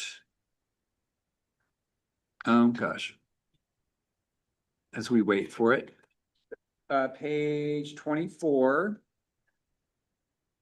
As this form is a form that actually is required to post after this meeting. It will actually be published in the newspaper. And the reason I highlight it for you is we have talked about our general fund, our capital fund, our reserve fund, the grant funds, and the debt service fund. So 5 different funds. And I really thought it was important for you to see, you know, really how, oh, geez. Okay. It's a guess this might be the right one. Let's go to page 24. There we go. Basically, this shows everything combined to see where we are. And when you look at it, you'll see everything combined. You'll notice in 2024-25, we have a resources of 204 million. There we go. And now we're getting down to 93 million. That's all majority of that is through the bond projects. But anyway, I think this is interesting page to see, just to see where we are. This is where you kind of see how the changes in our FTE are going. If you are doing a comparison of like last year's budgets, these columns reflect actual numbers, where we actually spent and the number of people we actually had as of June 30th of that fiscal year. These reflect estimated. And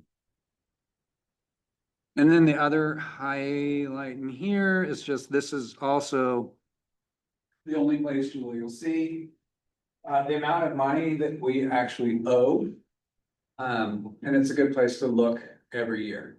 And that, again, that is all the bond funds that have been planned out, and we'll be going down every year, but that's where you'll see that.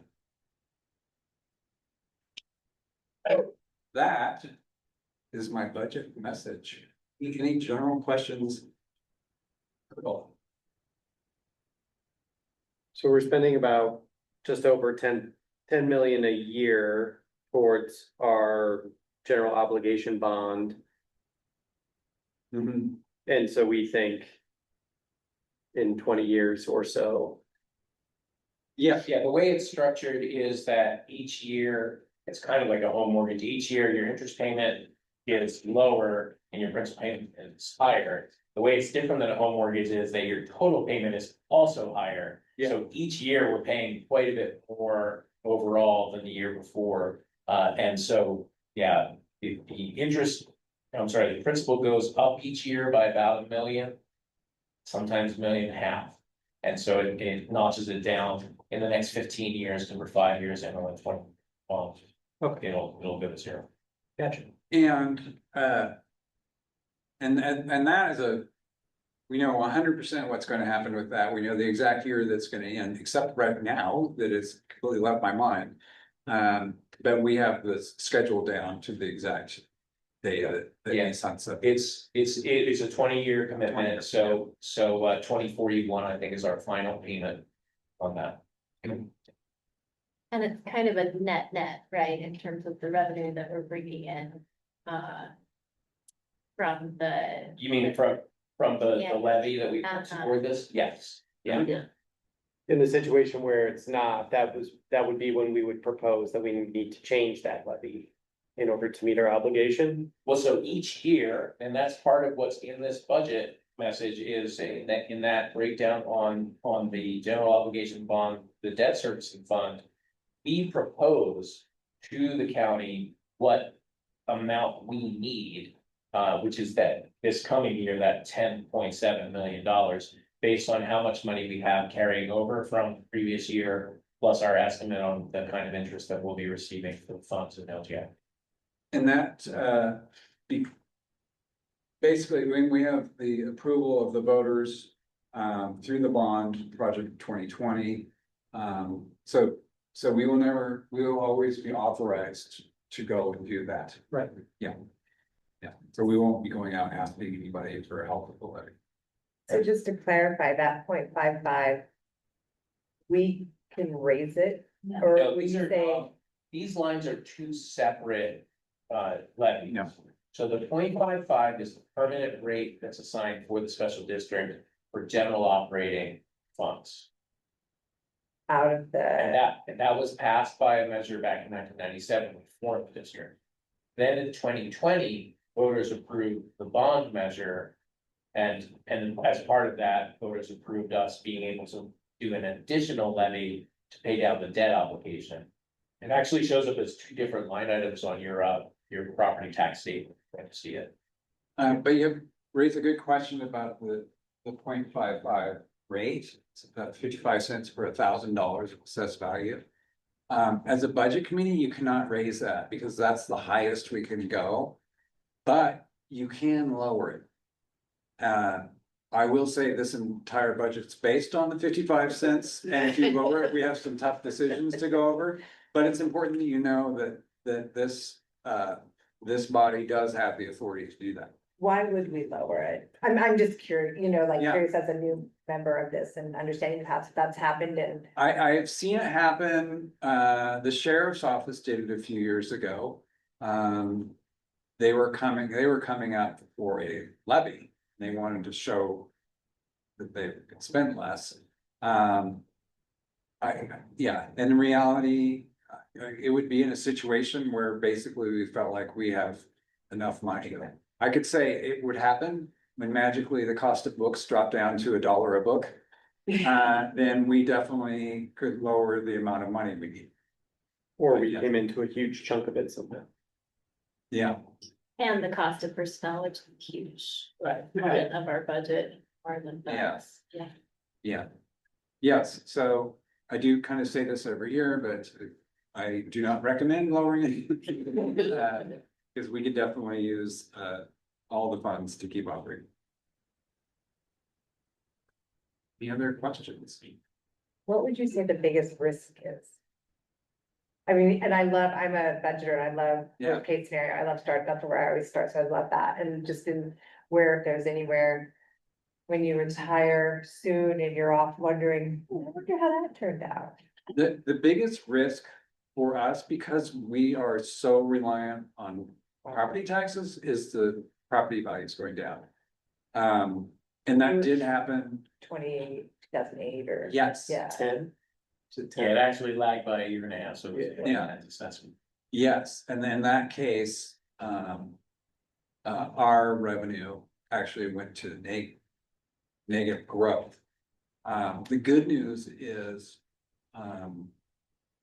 we are our own agency, and usually when that happens, for example, when we're part of the county is mandated to provide sheriff service, they're not mandated to provide library services, and that's who they cut. So we're not in that situation, so that's the big one there, but that would be one. There would be, sorry, I'm running through all the worst case scenarios. No, this is good, but I just did Tornadoes. a really good job of anticipating. Yeah. I mean, because that doesn't just happen as a bolt of lightning, and so there are adjustments that can be made in advance, and it's done a fantastic job of. And was it last month, you talked about, in that because of the presentation, delay in the property taxes, you can kind of estimate that this is going to you happen. can see that was So coming. from- Right, yeah, there's exactly. some- Have a little- That exact scenario. Kind of one that's not on the horizon, but does make me nervous is actually our collection budget. Especially our digital collections. We don't have any control over that, and one big piece, if we go and buy a new Daniel Steel and hardback, let's say it costs $29. We get a 40% discount. We put it on the shelf, and basically until that book falls apart, it's ours. With digital, we actually lease the books, and the publishers are charging a very high rate for those. So unlike the Daniel Steel, we buy a Daniel Steel. They may actually, especially like for audios, they may charge us $60 for that or higher. 120. Yeah. And say that you can check that out a certain number of times, or you get to keep it for 3 years and then we're taking it away. And so we're really at their mercy at that point, and that kind of thing makes me nervous when so they could just say, well, now it's $300 for you to do that.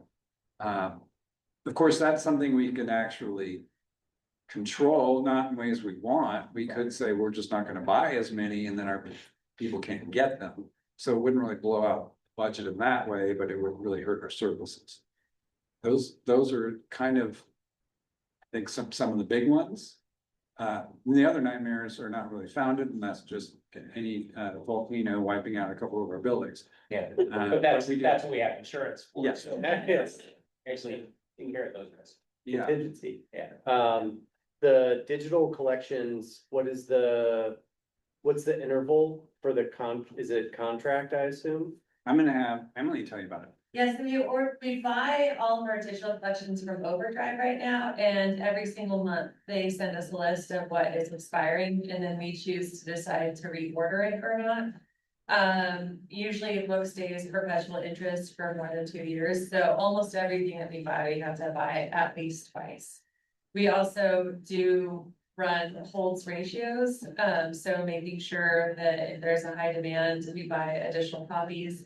So, that is an impact, and then obviously all of the new materials that come out that people want access to. So there's kind of 3 different orders that we do when we go digital, which is renewals if there's perpetual interest, purchasing, alerts and suggestions, and then new materials that come out. Okay. And then I'm just gonna point out for the sample motions that I put in front of you, we do need you to, one, approve of the budget. If you do that, we also need you to set the tax rate. I recommend the 55 cents per thousand. And then the last one is just the motion, acknowledging that we have the debt service, and the amount that we're going to need for the next year. And that's it. Do we need to approve them individually or do we approve them all? We get the same question every I year. know. I think we've ended up doing individually just for the sake of it. I can say sometimes, I'm never gonna find out. You probably could do them all at once, but I recommend just doing them individually because our auditor looks through these and they're making sure that we make these statements, so it's really helpful to have them individually. If there are no further questions or comments on the budget, I would entertain a motion to approve the budget. I'll make a motion to approve the budget. Oh, I need to read verbatim. Hold on. So that we are complete. I move that the budget committee of the Deschutes Public Library District approves the budget for the 2026-2027 fiscal year as presented. I'll second that. Any discussion? All in favor? Motion passes unanimously. Okay. I will entertain a motion to approve the tax rate. I move that the budget committee of the Deschutes Public Library District approves proposed tax levy for the 2026-2027 fiscal year at the rate of 55 cents per $1,000 of assessed valuation. I second. Second the motion. All in favor? Aye. Motion passes. And a motion to approve the debt service levy. I move that the budget committee of the Deschutes Public Library District approve imposing ad valorem, sorry if I pronounced that wrong, property taxes for the tax year 2026 to 2027 upon the assessed value of all taxable property within the district in the amount of $10,704,155 for debt services for general obligation funds. I'll second. All in favor? Aye. Motion passes. And our budget is adopted. Hey. Right. Thank you Thank you. for everyone for just making that so easy for newcomers to go through your presentation last week or the last board member that we got to see the video of was really helpful, and all of this is great. Well, Thank thank you very much for your service. We really appreciate you taking the time out to study this and to participate. Yeah, I appreciate all your questions and input and your time. Yes, thank you. Thank you. And we need Aaron to slam the gavel. Exactly, go for it. I'll adjourn the budget committee meeting. Hand it back to Ann. Right. Thank you very much. Great. Yes, we will take a quick break of about 5 minutes and. Okay. I will reconvene the regular board meeting, for the Deschutes Public Library District Board. What was that like, Sarah? Okay, so our next item on the agenda is discussing the zone for library board vacancy. Yes. So Todd, you have. Yeah, so we did send out a poll to all because we had 20 something people, and we got results back from everybody but Laura. But she's not here to discuss it anyway, so I think we should go off of the scoring we got. Okay. 3 of you, I don't know if you have that. Sure, Okay. You want me to pull them? yeah.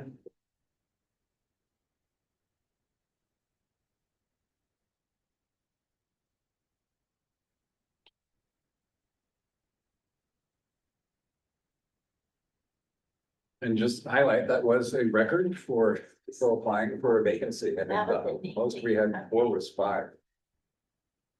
Yeah. It was. Wow. Okay, I highlighted the top part. Okay. Oh, okay. Also should know, we did set aside, by polling you of availability, we set aside slots for 6 interviews if needed. And how many do you have highlighted? 5. 5, okay, Okay. which is, So. What would you like to, would you like to proceed, interview the top 5? There seems to be a pretty clear delineation. As far as scoring goes, although there are a couple at 21. Let's say there's 7, and I feel there's a clear top 7. Top 7, That's a lot. but that is a lot. yeah, just to kind of give you a sense of the interview questions, it's. What time do we put which one? I think we were talking about a half an hour for each. Yeah. And then maybe a 15-minute discussion. Yeah, so there are enough questions that it could easily go to a half an hour for each interview, depending on how long or short their answers are. Okay, well, do you want to do 7? Do we have enough bandwidth to? And I'm not sure, we did ask them what their availability was, so I don't know if their availability will match that date that we set aside either, Right. but I can find you. What's your sense, Michelle? What would you? I'm pretty open to what everyone else thinks. I would say if we wanted to, we could start with the top 5, and then if we felt like, okay, maybe we're still curious about what else is out there, to move to the next 2. And it's such a close cutoff between the Right. 22s and the 21s, but I also want to be reasonable. We're looking for one person for one position too, so just, yeah, Right, that's my thought. Yeah, I'm open though to, okay. yeah, I think that makes sense. yeah. Yeah. So Susie, can you see if they're available for that date, that we have enough time and then we could decision? Yeah. After we talk to folks, okay, and that date is again, I believe it's the Friday the 29th. It's the 29th. okay.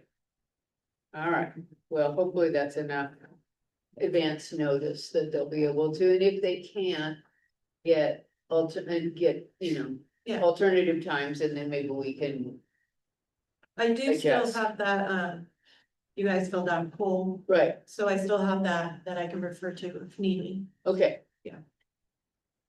We're gonna plan on, Yeah. We have to put it in the paper as well. Yes, because it's a quorum of the board, we have to listed as a public meeting. Oh, right. So that was one reason we wanted to get the data out as soon as possible. Right. So, I'll start working on that tomorrow. okay. And then can we let the others know that there was so much interest that even though they had great letters, but we just we couldn't interview 20. Right. Right. Yep. Okay. That sounds good. Great, All right, thank you. okay.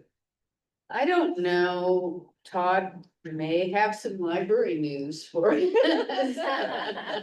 If you look at our staff that was sitting in the audience and the stun looked on their faces, just numbers, Monday, May 11th, we had 4,093 visitors. Checked out 7,811 books, checked in 2,261 books. And then it quieted down yesterday, where we only had 2,492 visitors, checking out 3,870 books.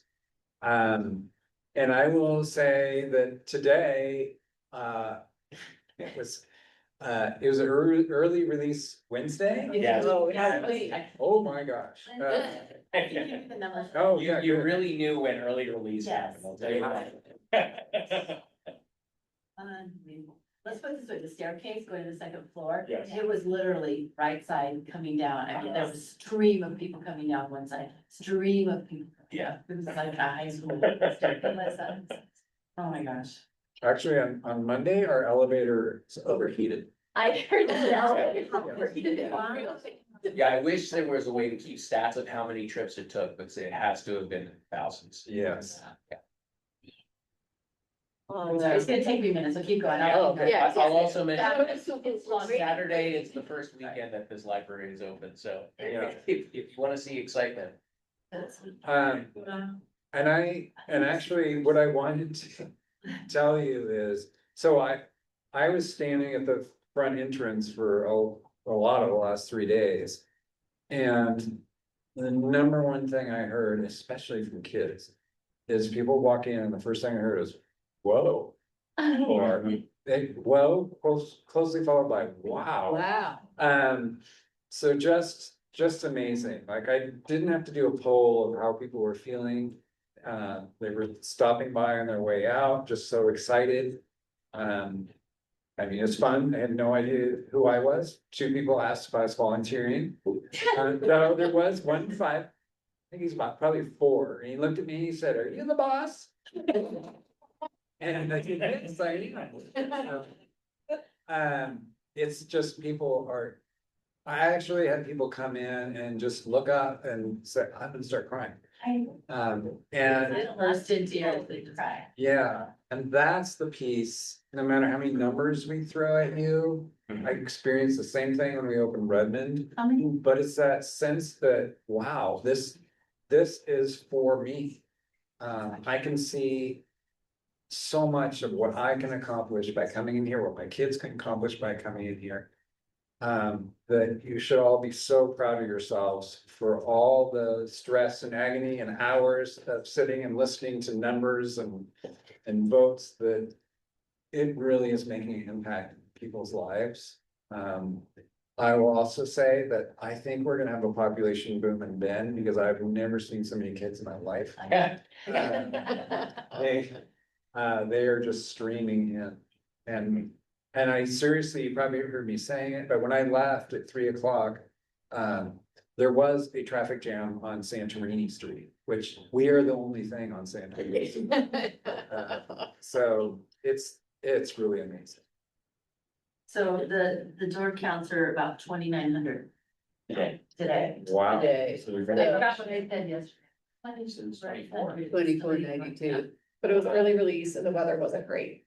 Oh, True, so 2,900. Well, and people are I've been out and about, I had a few other things that are not library related in the last couple of days. Yeah. And people are saying, I'm waiting until next week, I'm waiting till Okay. things calm down, and a lot of Yes. parents I were agree with saying that. that. It's like, oh, I've heard it's really busy, everybody is talking about it, Yeah. I mean, just random people are talking about it, so that's really great, that I think. the staff did a great job of Yeah. amping up the enthusiasm and the information and the excitement, and because people are really happy at just when they walk through the door and then when they see it. I'm gonna take a moment for, like, you guys have made people so excited about the library again, like, it Yeah. is the sweetest thing. And also, I just know what a long journey it has been getting through this project, getting even this project going, and you are getting so much love from everybody, and you deserve every bit of it, and our community deserves these libraries that have been built for them, and it's just so fun to see everybody excited for their library, like, for a multitude of reasons. And I also want to give a little shout out to our little communications director over there, because even the whole presentation of this offering you guys have worked so hard to do was delightful, and the media day, you just saw it ramp up everywhere, where like the way that it was, we needed to get it right, and everyone worked so hard to get it right, and then it was, opened up to the media and then opened up to the public. It was a really lovely rollout that captured that, and so nice job on that. Yes. 1000%. I do want to give a shout out to also our library operations staff, Oh, yeah. especially Oh, my Alyssa. Yeah. You see Alyssa, she has been putting in 12-hour days solid for like the last couple of weeks. Yeah. Graham and Kristen. Yeah. Yeah, Yeah, No, they All of do. them, they're to all of coming in them. before we open, and they're staying all the way past close. yeah, no, It's they, been, yeah. Can we do anything for that? I know, what can we do What for can we them? do? Not really now, but yeah, just tell them thank you and you appreciate them and you see them. Yeah. Because a lot of times I think they sometimes feel like they're part of the woodwork and they're just there to. Yeah. Yeah, especially, but it's, it's a lot. We have 7,000 books going out and 2,000 books coming at you. And then, double that, it's. So With brand just new give them a people. shout out, tell them thanks for what they're doing and that you recognize that they're there. Well, I waved Yeah. madly at Graham through the glass. Yeah. Yeah. Oh, good idea. Yeah. Thank you, that's right. Yeah. Yeah. Like that, thank you, yeah. It's been incredible, yeah, because it's like the execution, I mean, the fact that the buildings are open is one thing, but the rollout really prepped the community and was just so well done. Yeah. And it takes lots and lots of attention to detail to make that happen, and people have worked so hard. I mean, we have a wonderful staff. So I want to highlight, when we built the downtown Bend Library, there were 35,000 people in Bend. 9,000 people just walked through our doors in 3 Yeah. days. I said on Monday, we had the town sisters come through twice. Yeah. Yes. Oh my gosh. I can't even imagine what that looked like for all of you, and the huge line making out, oh. my gosh. Well, and walk the floor, and all the study rooms are in use, all the. Right. And all the Every- chairs. Every one of those Chairs, corners, yeah. all those chairs, like, people are making use of this space exactly how we hope they would. Yeah, Like the creative room has been booked full of parents, and then the maker space today, like every seat was taken when the guys walked through. Yeah, it's really neat. So at the front door, the number, I pointed out, like a 7-year-old girl comes in, I said, the children's area is at the second floor, and number of times, where's the 3D printer? Yeah. I'm exactly. like, awesome, you want that? I can show you where that is too. Also, yeah. The number of people that are booking rooms into the future Oh, Yeah. is through the roof. So I guarantee that it's not going to be crickets after this week. And it's pretty exciting just to see. Just small groups. I think one of you may have told me just a gentleman saw the book club kids and yeah, tell him what he said. He's so excited, he's going to start a book club after he saw that we have book club books and gathered all of his men friends and to a book club. Yeah, And here's the thing, those are not new, they were always in the back. 'Cause we didn't have to Right. Put them out.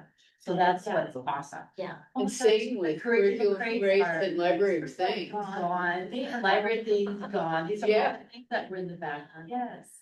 That now these things that we have. It's great. I was trying to show a friend library things today. It was like. the cupboards were bare. No, I went to look at curriculum grades and I had like, there were 3 out of the 9 and 12 that are there and they're empty. I'm shocked, yeah. And then one of the best comments I heard was there was this group of teenagers on the first day. And a staff member overheard him say, "This was totally worth ditching school for."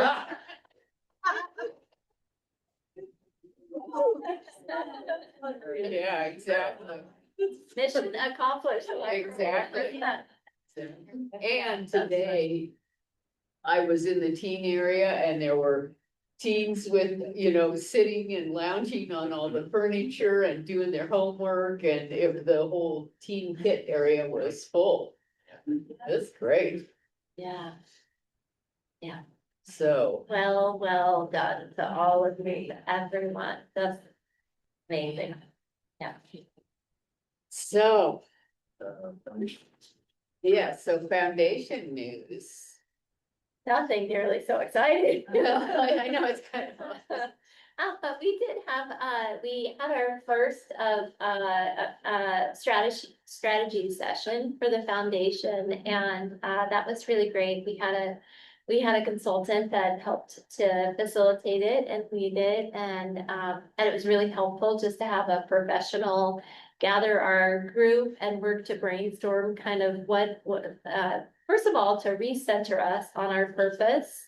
And then to take that purpose and kind of look towards the future and brainstorm of what we really wanted this to be. I think we can all get so caught up in the day to day of what we're doing, and it's always just so good in so many respects to take a step back. I think a big takeaway that we knew that was coming, but it really recentered it for us, was the loss of Sweet Susie, who's been such a gift to the foundation for a long time. And I know that so much of the history, the operations, the lore, the community of the foundation lies with her. And so we are putting together a hiring committee and working to look to try to replace Susie. And so that kind of is front and center right now for the foundation. And then we will have another strategy planning session later in the summer in August, and that will be another time kind of to circle back to. So that's the update that I have. Yeah, That is exciting. it I is. mean, that's a big period of transition. It is. Yeah, I think that we are in a funny place with the foundation where, and a little bit of a holding pattern with where author is in terms of community spaces, to be able to hold that for the community and make it, worth all of the efforts and all of the time. And then also transitioning away from the capital campaign too. So we really, it's a good opportunity to step back and say, how can we support the library going forward? Like, and that's a give and take. That's a conversation with the library too, to really understand, like, what are your needs? And you're in such a transitional place where you're like, well, we're just opening these new buildings and figuring it out. So it's a good time to recalibrate things and to take a little bit of time to recalibrate it too, so that we can have really good information on how to support the library, because that is the purpose of the foundation. Yeah. Sounds great. Sounds exciting. This, So we're I know.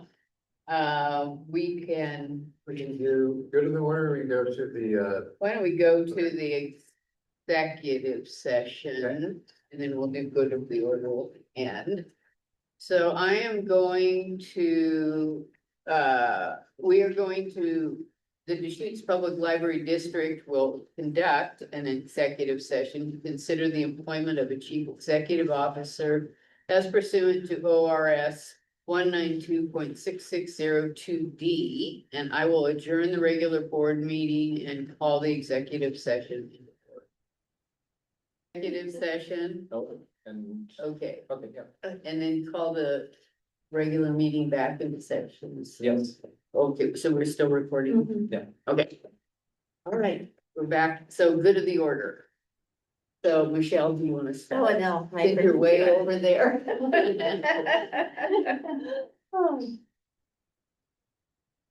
You need- I wasn't kidding, I wasn't kidding.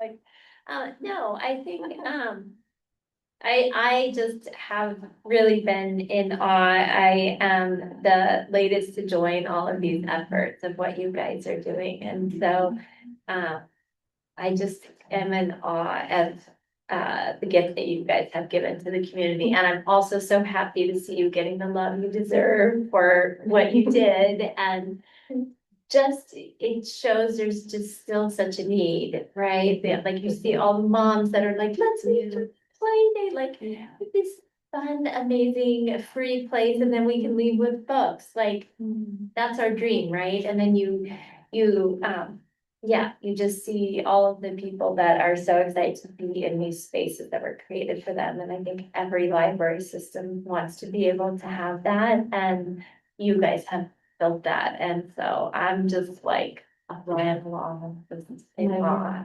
Yeah. So, yeah. Happy for you guys, happy for our community. Yeah. Happy for our world to have libraries like this that people want to Yeah. be inside of. Yeah. Yeah.